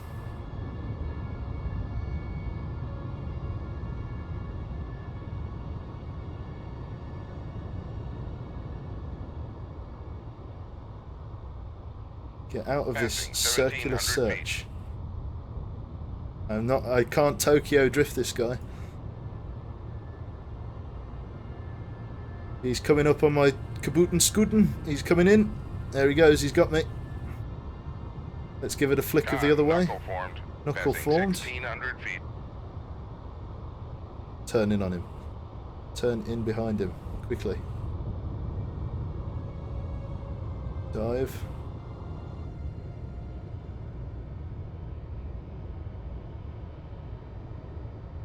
Then raise. Turning away from him. Con, knuckle formed. Passing 1,500 feet. I've got to give it the run around for about 10 minutes. Passing 1,400 feet. Passing 1,300 feet. Passing 1,200 feet. Weapons back on me. Passing 1,100 feet. Where are you, you swine? Passing 1,000 feet. Con, knuckle formed. Knuckle formed, it's not Passing confused it. 800 feet. It's a very good torpedo. Passing 700 feet. Passing 600 feet. Passing 500 feet. Con sonar, we are cavitating. Passing 300 feet. Back down again. Again, we're turning away from the weapon, but I didn't want to risk hitting it there. It was very close. Back down. This up and down motion is a great way to expend a torpedo's will to chase you. Passing 400 feet. If we keep this sharp turn going, we should be able to come under him. Passing 500 feet. Con sonar, no longer cavitating. Passing 600 feet. He says with some confidence. Passing 700 feet. Passing 800 feet. Flick the rudder around. Con, knuckle formed. Coming behind him. Passing 1,100 feet. Passing 1,200 feet. Passing 1,300 feet. Passing 1,400 feet. Weapon acquired. Let's keep diving. We've got to get underneath him. Passing 1,500 feet. Passing 1,600 feet. Con, knuckle formed. Passing 1,700 feet. Passing 1,800 feet. Passing 1,900 feet. Butthole's clenched, mate. You could crush a right pair in my arse at the minute. That's Con, knuckle formed. right. I don't want to come up and over him because he's shallower than we are. So I'm going to have to stay below him. I'm running out of depth here. I don't have much more water left. If he hits us this deep, the pressure will probably kill us. We can't get hit by him at all. Right, we've got to raise now. Turn in on him. Flood ballast. Raise the planes. We've got to get up and over him.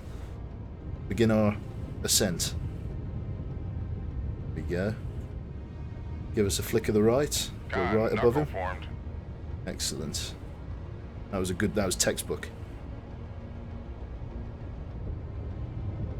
Passing 2,000 feet. Passing 1,900 feet. Passing. Oh, I tabbed out. Bad time to tab out. Passing I want to keep hold of my 1,700 feet. decoys. I can like Passing decoys should only be 1,600 used in the event of emergencies. Passing 1,500 feet. I can give this guy the Passing runaround. You'll notice 1,400 I've got my decoy equipped in Passing case I cock up a 1,300 maneuver. feet. Passing 1,200 feet. Passing 1,100 feet. Ah, yes, the ballet. Passing 1,000 feet. Passing 900 feet. Passing 800 feet. Passing Very 700 windy. feet. Passing 600 feet. Passing 500 feet. We can Con level off. sonar, we are cavitating. We are cavitating. Keep the turn going. Passing 300 feet. Bring us up to like literally like 100 feet.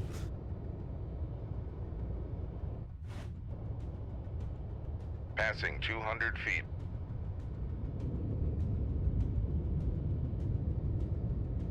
Well, I wonder if I can get above this moderate layer here. There's a small thermal layer here at the 100 feet mark. If I can get above that, maybe that will help with evading the torpedo.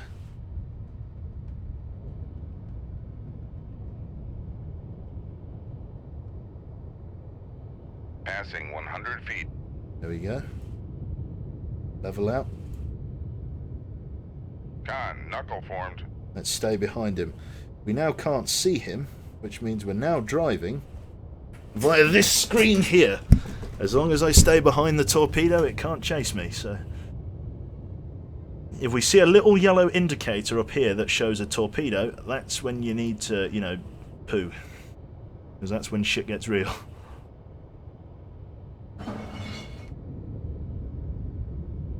Look at our fucking course. It's like straight, straight, straight. It's just hopeless.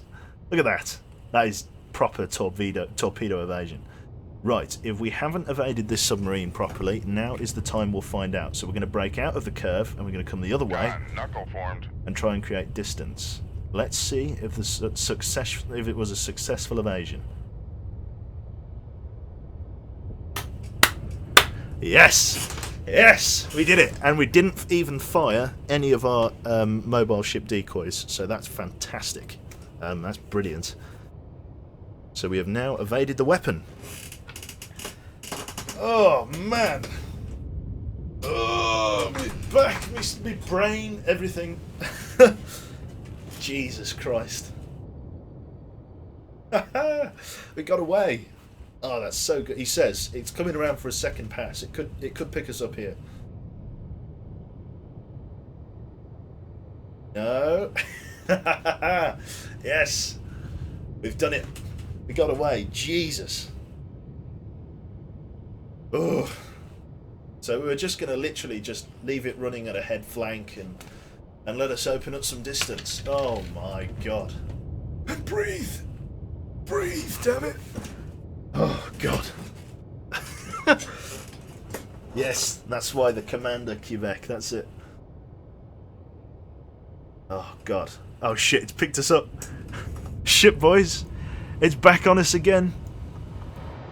It's coming up. It's coming up. It wants us. It's coming for the booty. It's coming. Yellow alert. I should be able to outrun it here. This weapon has been running for an incredibly long time. It's going to run out of fuel. It's got to run out of fuel. It's gotta. Please. Fucking brown alert. Should have went full silent. Really doesn't make that much of a difference, to be fair. Although, against a passive weapon it would, but the Mark 48's an incredibly sensitive sonar. Basically, the reason it's found us is because it's a search cone. So basically, if you're right next to the torpedo, the cone's very narrow, but as you get further and further away, the search cone gets wider and wider, and as a result of that, it's able to track you even more easily.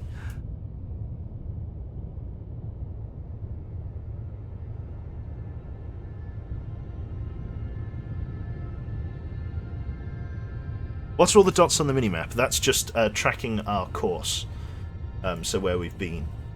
I'm going to wait for it to get close, and then we're going to juke it again. We're going to full Dukes of Hazzard style. We're going to wait to see which way it turns, and then we're going to dive underneath it. I've got to wait for it to get closer before I drop anything. I could probably just use... I could create a knuckle, which is where you turn the propeller really, or the rudder really quickly, and it creates turbulence. No helicopters, at least. Right, here we go. Knuckle formed. Knuckle formed. He's going that way, which means I have to turn in on him, and we have to dive, like now. We have to come under him. Passing 100 feet. Not sharp Passing enough. 200 feet. I think it might have been... No. Oh, Passing 300 feet. Oh, Hail Mary. Passing 400 feet. No, that's alright. Con sonar, no longer cavitating. Passing 600 feet. Knuckle Turn it formed. around. I gotta get under him. Gotta get under him. Gotta get under him. Passing 800 feet. Passing Ah. 900 feet. Passing 1,000 feet. Passing 1,100 feet. Knuckle formed. There we go, and now we follow Passing 1,300 feet. the spiral Passing all the way down 1,400 feet. to 2,500 Passing feet. 1,500 feet. Passing 1,600 feet. Passing 1,700 feet. Passing 1,800 feet. You don't want to have a Passing big breakfast when you're 1,900 playing on a mic, because Passing it'll be all over the 2,000 place. You'll be able to see the sonar through the sick. It's just... Right, there we go. Let's begin to shallow out. Got a hell of a lot of water between us and him now, but I want to stay roughly underneath Knuckle him. formed. There we go. Let's bring us down to the maximum depth that we can, which is about 1,750 feet. Make depth 2750 feet. Dive by. And that's the limit of this submarine. It doesn't go any deeper than that.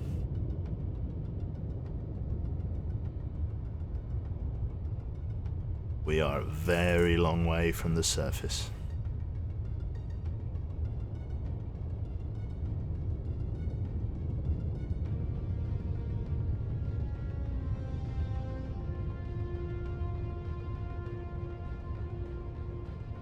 Easy now.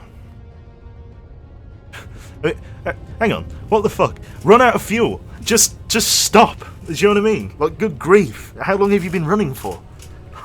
Like, come on. Oh. I think some of the Mark 48s have 15 minutes of fuel, but honestly, it's such a high pressure job to evade them that I feel like I've been running away from it for the last hour. Torpedoes really don't... this submarine, I don't know. There isn't a definite crush depth. Only a test depth. Basically, when you build a nuclear submarine... there we go, weapon... fuck me, it's acquired us again. Yes! Yes! Oh! Oh, God! It's over! It's done! Oh! Good grief. Oh, God. We did it, boss. We did it.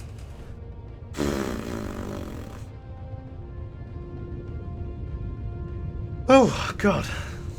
I'm gonna pour myself another drink. I think I need one.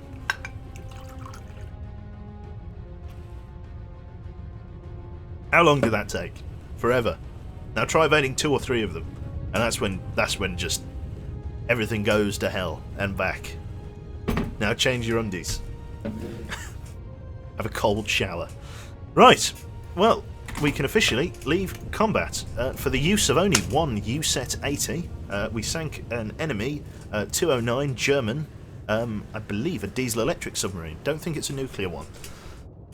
But I know that wasn't even the damn mission. A little early, eh? That's right.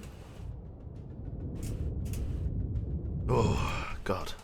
Right, excellent results, but this was not your objective. We need to get down to Trondheim. Quickly. There's some kind of attack force down there. I don't know whether this is the objective here. I don't think it is. No, this seems to be some sort of ASB fleet. But we're going to have to fight them all the same. What would you think of them adding in clusters of fish and extra stuff for radar contacts? Ooh, what would I think about that? What would I think about that? I don't know. I don't know what I'd think about that. Truthfully, I don't. I almost want the sonar to be a bit more tangible in this game.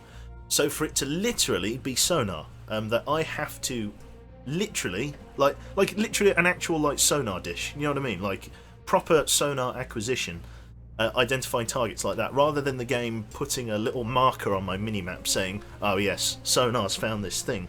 I wish it was a little bit more involved. Like there was like a hardcore mode. In an ideal world, you would have that level of individual station like cohesion. Like you have to, do all of that. Like each, individual role on the ship is very specific and very specialised, but you were able to play co-op and you were able to get your mates in to man the different positions. So I could have Vanguard, he could be my helmsman. I could have, Console. I could have him on depth. I could have, Stephen there. I could have you doing weapon controls, firing procedures. We could have me in the tower, doing all the pointing and the talking. A ZF submarine. Oh, we could have Bart, making the soup. Like. Greetings, Stefan. Yeah, a ZF sort of submarine crew would be pretty funny. We'd get killed a lot. Brilliant. Right then. Yeah, on a separate difficulty would probably be best, exactly.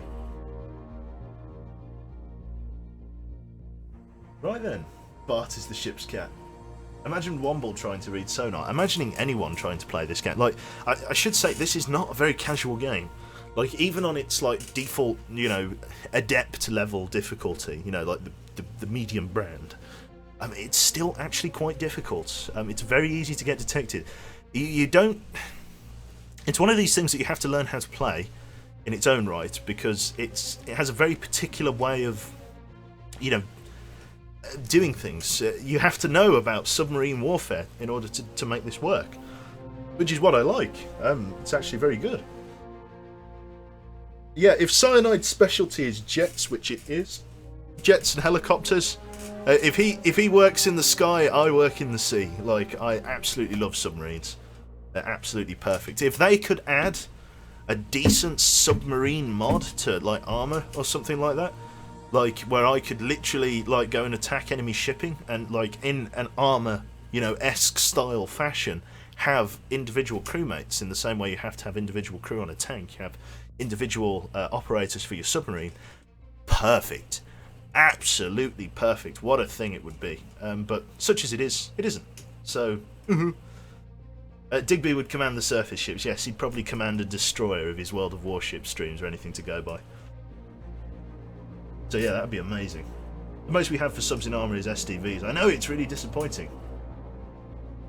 We'd have to have a human torpedo. That's right.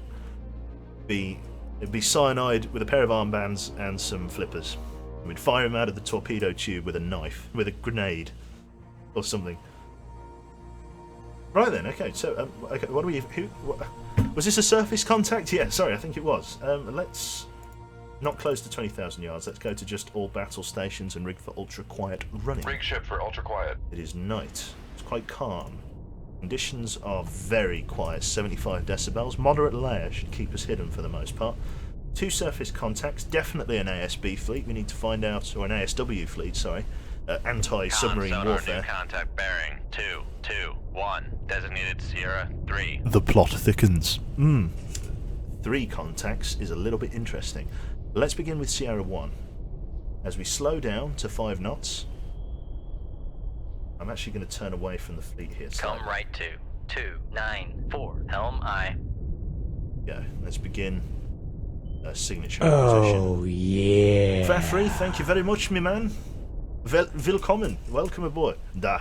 Welcome, comrade. Right, let's see. Who are we dealing with? A Perry class Con warship. sonar Sierra 1 That was predictable. is classified as escort. Also got a Nox.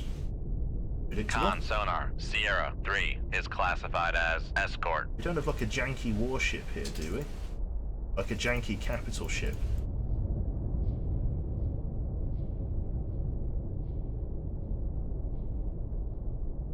Talk amongst yourselves. Oh. Essex. Con sonar Sierra 2 is classified as capital ship. Aircraft carrier. We've acquired an aircraft carrier. Bloody Nora. The 2 ones are creep drives. They're designed for ultra quiet work, but they're not working in the game. Who do you like? Helicopters? Well, we've got 3 in the air at the moment. And Oh, yeah. we've got 3, and we're operating Con in helm like, steady course. what, 400 foot of water? This, ladies and germs, is bad. Very bad. This is gonna require some fucking... some brain power, this is. Swing me back around. I want to come southeast. Bring me bearing 135 helm. Come left to Oh, 135 yeah. Helm I. Okay, I think I've missed a couple of people. Beg your pardon. Eric 218. Thank you very much, and Mr. Wutch Thummel. Thank you very much as well. Cheers, man. Cheers to both of you, actually. Just nuke them. I wish.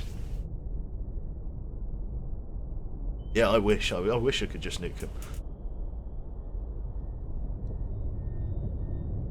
Yeah, I know. All of that in shallow water. We have the bearing of the Essex. Target motion. For anybody who doesn't know what TMA or target motion analysis is, basically it's a way of identifying the position and depth, therefore, of a target using your sonar. So if you have a sonar contact like this Essex here, you draw him a little dot on the map. There he is. And I'm actually going to fire at this guy straight away. I'm not even going to bother waiting. He's only at 13,000 yards. I'm going to shoot him before he gets too far. So we're going to set 2 weapons on him from tubes 1 and 4. So firing point procedures on Sierra 2 bearing. He's going to start running away from us now. So we're going to fire it on bearing 218. Range to enable 14,200 yards. Ship ready, 2 ready. Fire 2-1. Shoot 2-1. Aye, sir. Firing point procedures on Sierra 2. Bearing 215, range to enable 13,400 yards. Ship ready, 2 ready, fire tube 4. Shoot 2-4. Aye, sir. Weapons 1 and 4 running normally, cleared the tubes. Excellent. Adjust firing point procedure for weapon 4, bring it back to 215, 12.8. And weapon 1, bring it to 215, 216.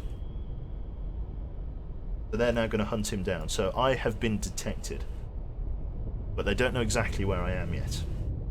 I need to turn on the bearing here. Come right to 221 helm I. So they're pinging me with active sonar. We can all hear that, which means I now need to point the target in an attempt to reduce my radar or sonar cross-section. Basically an active ping bouncing off the hull like that. Look at that. It's huge. It's a very flat surface, but if I point them, suddenly the active sonar only has this much ship to bounce off of. So pointing them is going to be the best way, or my best chance, at reducing my sonar signature. It's all I have. It's my best gambit luck, to be honest. I'm probably going to need to fire a 3rd weapon at that ship, and I'm probably going to reload a 65 for that. Rig ship for ultra quiet. I'm going to deal with the Nox and the Perry first. Both of them are closing.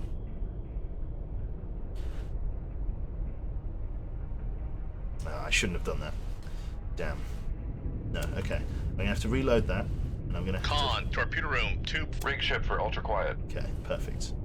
So they didn't take it out of the tube, which is good. So I've got 2 weapons ready.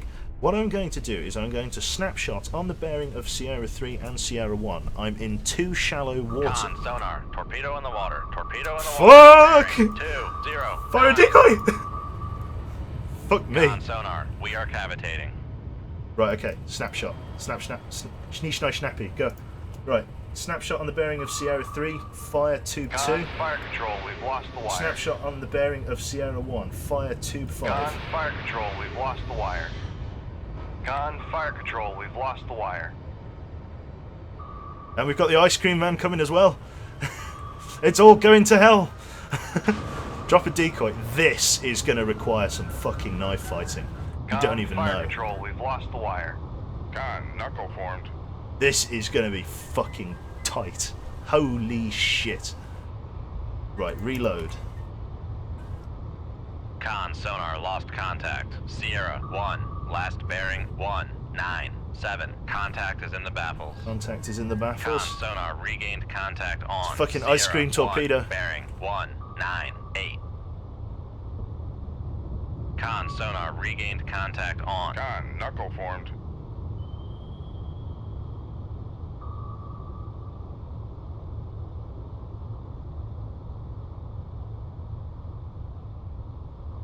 Where the fuck? Knuckle formed. I just need to do the wiggle. Con, sonar, regained contact. Con, maneuvering, making turns for 28 knots. Okay, we've achieved a head Con, flank. sonar, regained contact on. Sierra 2. Knuckle formed. Come on, take the knuckle, take the knuckle. Feel the rhythm, feel the rhyme, take it away. Knuckle formed. Knuckle formed. Torpedo room, tube 1 ready. I've just got to give this guy the runaround for as long as I can. There's nothing else I can do.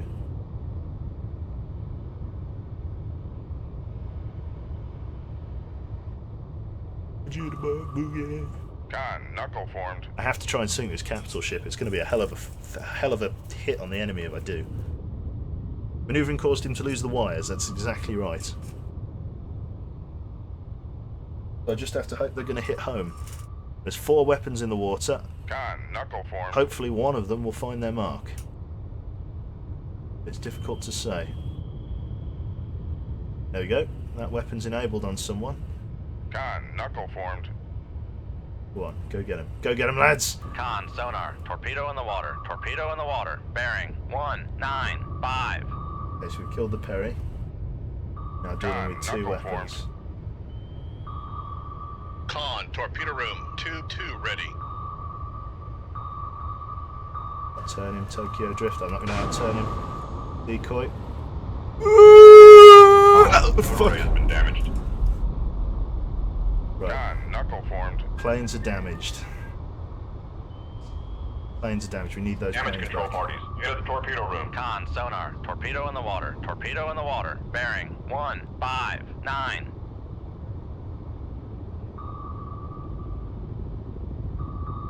Drop a decoy. I'll drop a Con, decoy. sonar, lost contact. Sierra 3, last bearing 226.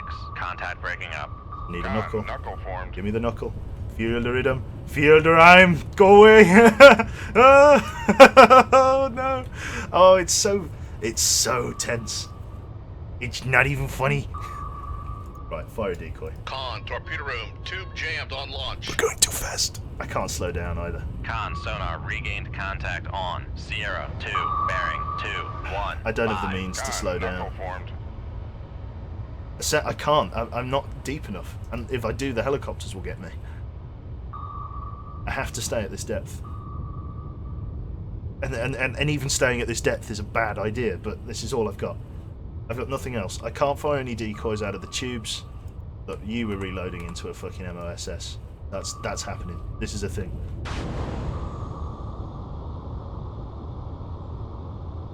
Oh. Nasty bit of damage. Huge hole. But thankfully, the ballast tank is holding. Planes are being repaired. The towed array is offline, but we don't have a towed array, so... Oh well. You know what I mean. We can live without it. Where are they? There they are. Knuckle? Con, knuckle formed.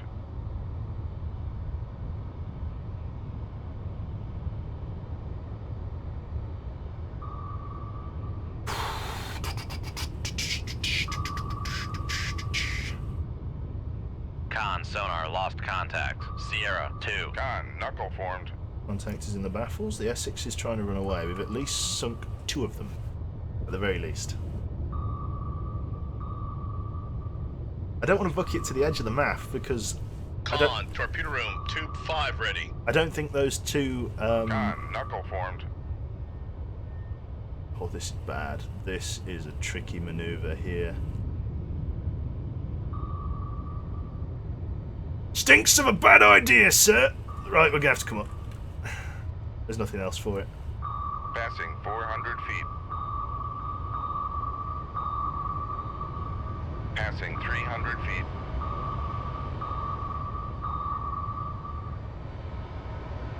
Fucking Michael Jordan. Fucking the Harlem Globetrotters. Passing 300 feet.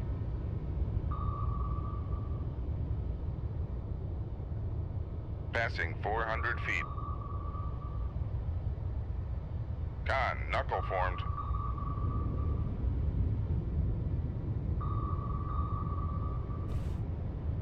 Con, sonar, no longer cavitating. Oh, thank you. Con, It's the knuckle best formed. news I've had all mission. We're no longer cavitating.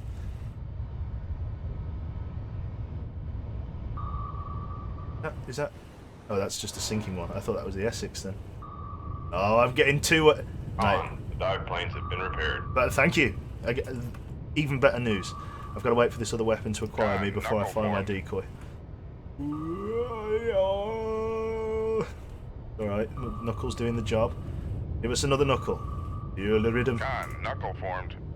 Yes, I can kind of keep wiggling and shake my ass for as long as it takes. I just can't deal with any new weapons. My torpedoes are now running on the surface. But what good is that? No good, basically. Con, knuckle formed. Yielderidum. Yielderime. Come on. Oh, no knuckle. Give me the knuckle! I need the knuckle! Con, Give me the knuckle! knuckle formed. Oh. Oh no. Maybe the tops will collide. Not likely. There we go. Oh, so, might as well explain what a knuckle is. Con, knuckle formed. Basically, people notice that the knuckle is only appearing when I wriggle my ass from left to right, and that's basically a result of turbulence created, or like wash created as I turn the propeller, or turn the rudder. So as I flick the rudder, Con, knuckle formed. it creates a pocket of air or some bubbles. Oh, he's out. These are nice because these aren't Mark 48s. These are the crap ones, the ones fired from the airborne torpedoes, which means they do not have a long run time. I don't need to evade these for very long. They're the American equivalent of the SSN-16 torpedoes that I fired. So if that one's already run out of fuel, this one I only need to evade for a couple more minutes. Knuckle is a form of cavitation, exactly. Right, bring us down to a head 1/3. Make turns for 5 knots. Maneuvering aye.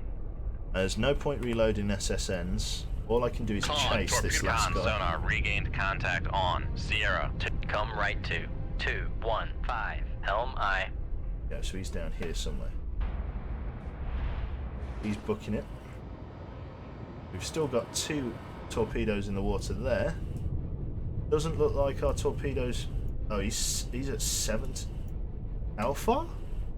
He made it to 71,000 yards. Course.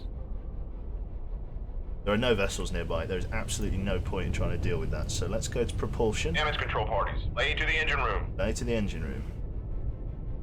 Bring us up to 200 feet. Maneuvering. Making turns for The Essex is getting away. Come left to 041. Helm aye. Absolutely no point in letting him kill us.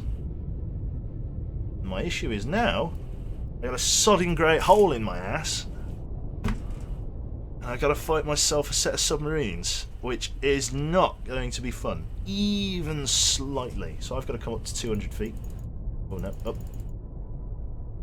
Make depth 200 feet. Dive aye. Yes, loads of people do wonder what the Umbrella Corp things are. They're again, I said it once, I'll say it again. They're emergency buoys.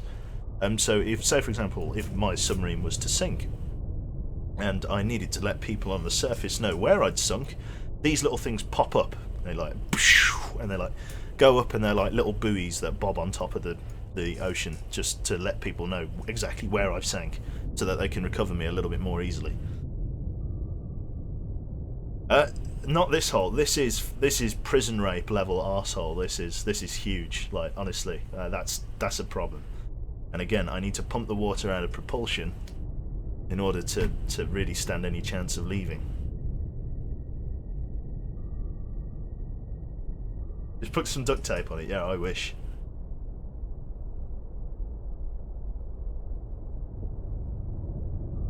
Yeah, don't clench. Exactly. Yeah, no worries, Alpha. Or Turtle. Or Ali, for that fact.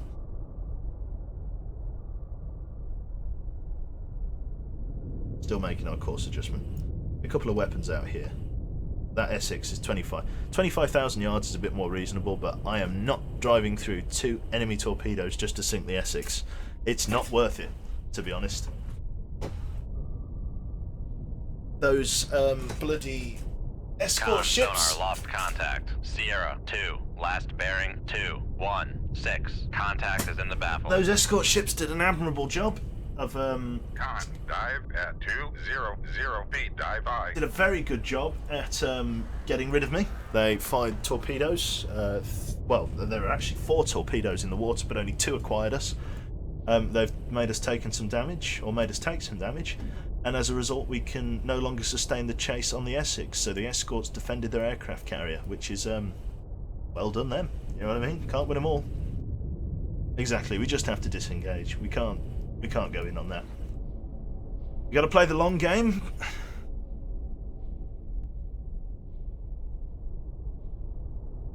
We can't keep up with it, and we can't evade any more torpedoes. Not with flooding. All I'm trying to do here is just open up enough distance between me and the enemy and these aircraft, basically, so that I can just slink away. It's going to take a little while, I'm afraid. This is actually as fast as we're going with the game sped up, so it's going to be a wee while. Will you take that damage to the mission? Yes, I will. This is permanent damage until I get back to harbour in Murmansk. So yes, I've got a hole in my butt to deal with nuclear attack submarines. I've had a torpedo launched at me. That is very bad news. Is that Make turns. from a helicopter? Con sonar, we are cavitating. Has to be. Yes, you fucker. No, okay, right, slow down. Make down. turns for 5 knots. Con sonar, Be no longer silent. cavitating. Stop. All ahead, stop. Make turns for 0 knots. Maneuvering aye. Bring us ahead 1. Make turns for 1 knots. Maneuvering aye.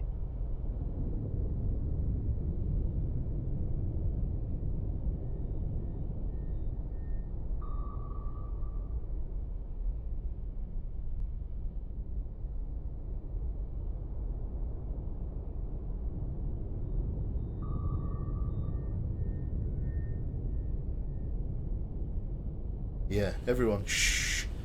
Shh. Keep it down. Everyone, really quiet. Literally, if you watch like these submarine films, the dropping of a dinner plate is enough to pick people up on sonar. So don't even fart. A wet fart against a leather chair would bring that torpedo our way. So, does anyone want soup? Yes, rig chat to ultra quiet.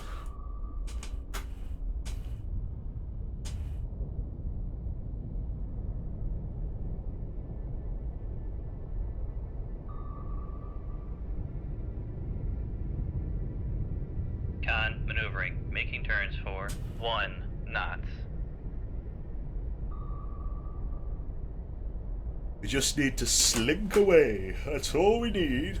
Is to just slither off. That's all I want.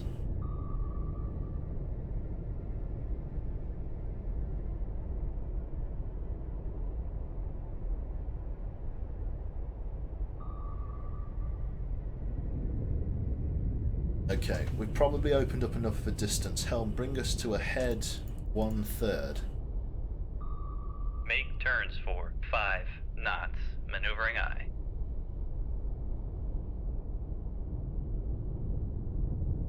Yeah, we're up to 5 knots. Have you watched the film Down Periscope with Kelsey Grammer? No. Oh, yeah. Karoo IV. Thank you very much, mate. Welcome aboard. Willkommen.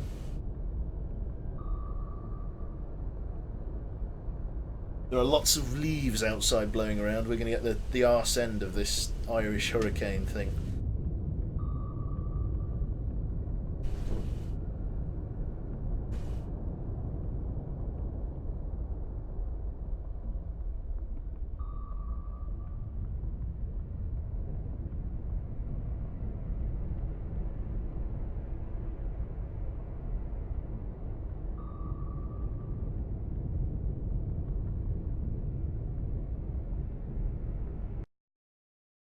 I've tabbed out.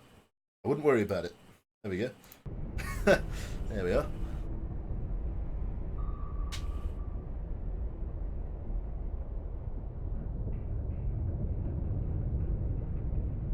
The donation sound would alert the torpedo. That's evil.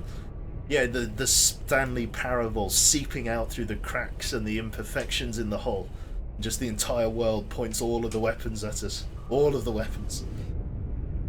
Can I get away yet? No, still aircraft nearby.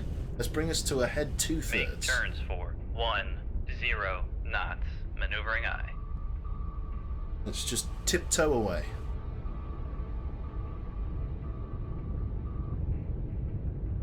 There we go. Let's resume our course. Oh, another weapon drop there. Let's go Helm left 054. 054. Helm aye. Con, helm, steady course. They're dropping weapons. There's a comedy about submarine commanders in the US. So funny, well worth a watch. Fair enough, mate.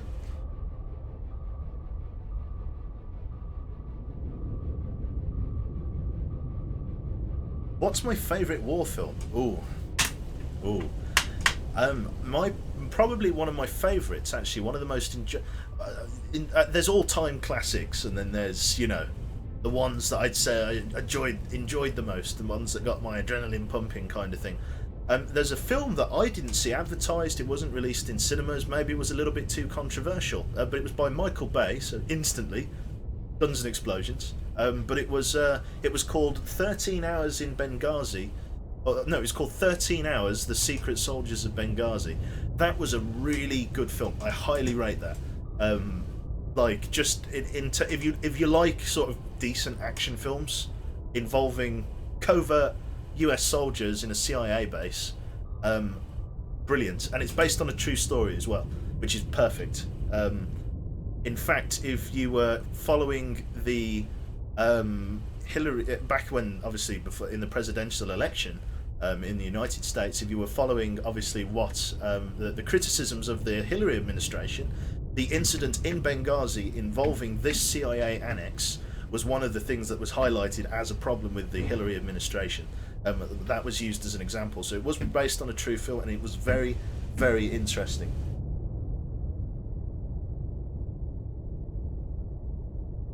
But yeah, very good film, very good action film.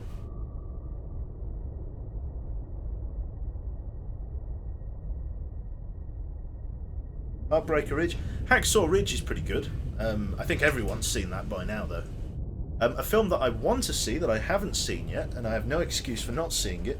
I need to change course there because he's dropped a noisemaker. Let's go this Come way. right to 098. Well, that's a dipping sonar, so I need to just turn away from it.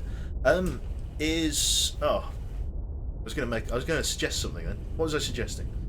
Hacksaw Ridge is mine, only because Desmond Dorse is from my town. His old house is a few hours. Oh wow, a few miles from yours. That's very cool. The Hunt for the Red October, yes. No, sorry, yeah, the film that I haven't watched that I really want to watch is Dunkirk. I didn't see it while it was in cinemas. Con, helm, steady course. Zero Dark 30. I think I've seen that film. I don't know. I can't remember. You'd think you would remember if you'd seen it, so perhaps I haven't. But maybe I'm confusing it with something else in my head. A film that I watched, it was a Netflix original, was called Spectre. And I never really hold high hopes for Netflix original films because they're kind of... I mean, what would you think? A film that was, you know, couldn't really get in the cinema. You know, it never bodes well. It always feels a bit B-movie, but if it is a B-movie, it was extremely well done. And it's called Spectre, that film.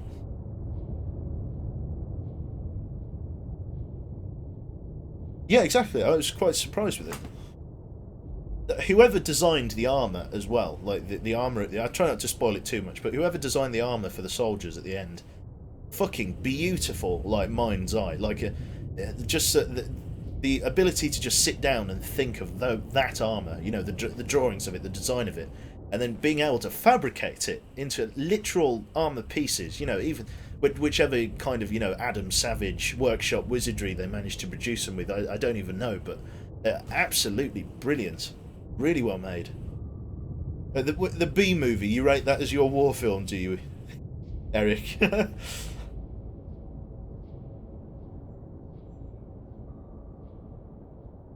bridge too far. Enemy at the gates, good war film. They've dropped another torpedo there to the north, but it just means that they're having trouble tracking me, which is nice. We've just got to evade this for as long as we can. To be honest, I think this is going to actually be my last mission based on how long it takes to evade this stuff. I can't see us getting out of combat in any realistic amount of time. So I probably won't have time to do the nuclear attack Come mission right because I to got some stuff I need to do before 145 food is made. Narcos and Netflix. I can't word today. Also, Zero Dark is about the hunt for Bin Laden. Oh yes, I'm sure I've seen that actually. I'm sure I've seen that. Or was it the actual Bin Laden footage that I remember? Can't remember. Full Metal Jacket. That's right, with Memery. Con, Helm, steady course. R. Lee Memery. That's it. Neck Flinch, yeah. The Hurt Locker, another good film. Obviously, the classic Black Hawk Down. I can't think of anything else. I watched a film called Restrepo, which is less of a film and more like a war documentary. It's quite cool. It's a film that was pieced together using actual actual Iraq 4 footage. What the fuck am I even? What language am I talking today? No, footage. It was like it kind of strikes like a weird vibe between sort of realism, sort of, you know, first person experience of it and a movie, like a storytelling thing. It's a really odd format of film, but it really works. Great Engrish, yes, exactly. It was Afghan, not Iraq. Yeah, sorry, you are right. Beg your pardon. It was Afghanistan. Are you drunk? Go home. I am at home. Hello, yes, I am Quebec and I know how to word good. Yes. Yes. An amazing post-war movie. Look at these fucking helicopters. They're all sort of milling around to my north, so they think I'm running off that way, which is a fair assumption, but we're now creeping away to the south. Can I speed up time? There we go. And maybe we might get away. I sound a bit tipsy, I sound a bit tired. I was meant to stream last night, but I got back from work and like about 7 o'clock I fell asleep, but I fell asleep until 11, then I woke up at 11, well rested, and then thought, shit, it's 11 o'clock at night and I'm now not tired because I've already slept. Another dipping sonar to our north. Let's keep going. So I was like, oh, perfect. So I ended up staying up on the computer until 5 in the morning because I wasn't sleepy. And I hate that whole lying awake thing. So I ended up falling asleep at 5, being woke up at 7 because the boiler engineer was coming around, so I needed to have a shower. And then falling back asleep until 10:30 to then wake up because the guy needed to do some work in my room. So it's been an absolute pain in the arse.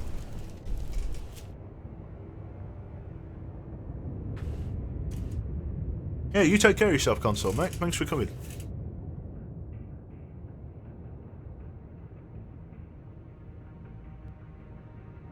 A Nemesis says, stumbled upon your stream from the ZF Clan Twitch page. Just those innocent misspellings made my day for now. Oh, lovely.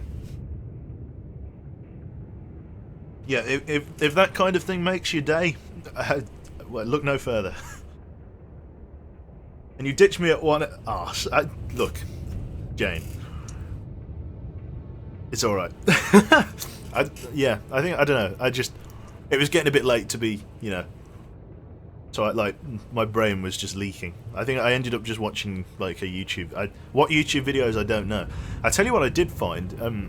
I was watching some, plug of a YouTuber that I've never talked to and will never talk to, but Star, the TFT YouTuber, Star_. I found one of our moderators, a comment on there that he'd left a year ago, and it had like 1,500 likes. I was like, Miz, you've made it, mate. It's Missouri. It was pretty funny.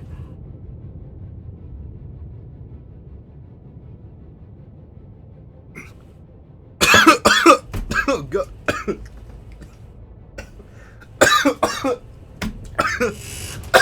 Oh god. I breathed it in. Oh god. I haven't quite mastered drinking yet either. Oh God. I'm alright. We'll be okay. I can't see past the tears. God. Don't try to speak while you're taking a drink. If I could offer you any life advice, it would be that. Oh God. 2 lungs full of water. I thought with sending so many sailors to the bottom, I might try drowning. It's not good. Oh God. Jesus Christ. Oh shit. Can we get away now? Yeah, we can leave. Oh God. In before Quebec is 7 and hasn't mastered basic human functions yet. I don't think I ever will. I need oxygen. Okay. Yeah, my brain is leaking. Yeah, my brain's leaking and my lungs are filling up. That's it. That's great. Yeah, thanks very much. Surface, mate, surface.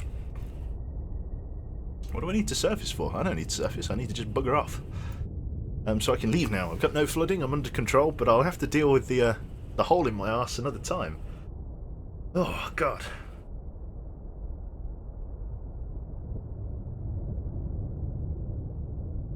We don't know where to send help. Yes, just let me die. If I'm on stream, just let me die.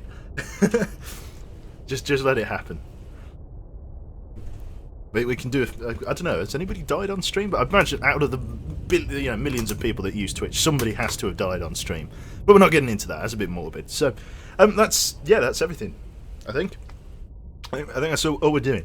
I'm gonna go and to put my eyeballs back into their sockets after that. Jesus, that was a proper choke to death. That was medical number. That's right. Anything for the ratings, exactly. So sell out 2K17. So yeah, I think that's about covers it. Then we're going to leave combat. Do we get a shiny medal? Late class Essex? Nope, wasn't our mission objective either. We're going to save and we're going to quit out to the main menu. So yeah, there we go. There's your slither of Cold Waters. I hearken back to a gentleman that asked me a couple of days ago whether I would stream Cold Waters in the evening, and I said I would. But here I am streaming it in the afternoon because I'm terrible. I'm an evil man. Tonight, what are we going to be playing? I don't know. Honestly, I don't know whether I'm going to be at the hospital with Grandad or at home playing games. It's really on the fence at the moment, so it really remains to be seen. The stream schedule is sort of all over the shop at the minute. I can cut sort of a couple of days when I'm not streaming, days when I am, days when I can, days when I'm home but I can't stream because I'm going to docs to... It's all over the place. So probably will be streaming tonight. I don't think there is any plans. But again, if I can pop out to see the old man, I probably will. So, thanks again, and I'll catch you next time. I don't think there's anybody I can pass you on to. There's a couple of people here. You've got Yuki playing Warframe. Yeah, no worries. I hope you all enjoyed it, kind of thing. That's very good. I wonder if you would make your Twitch channel permanent.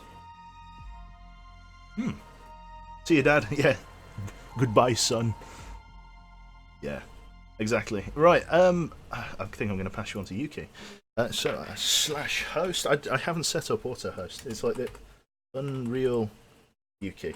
Okay, so thanks again, and enjoy the rest of your afternoon stroke evening. Take care, guys.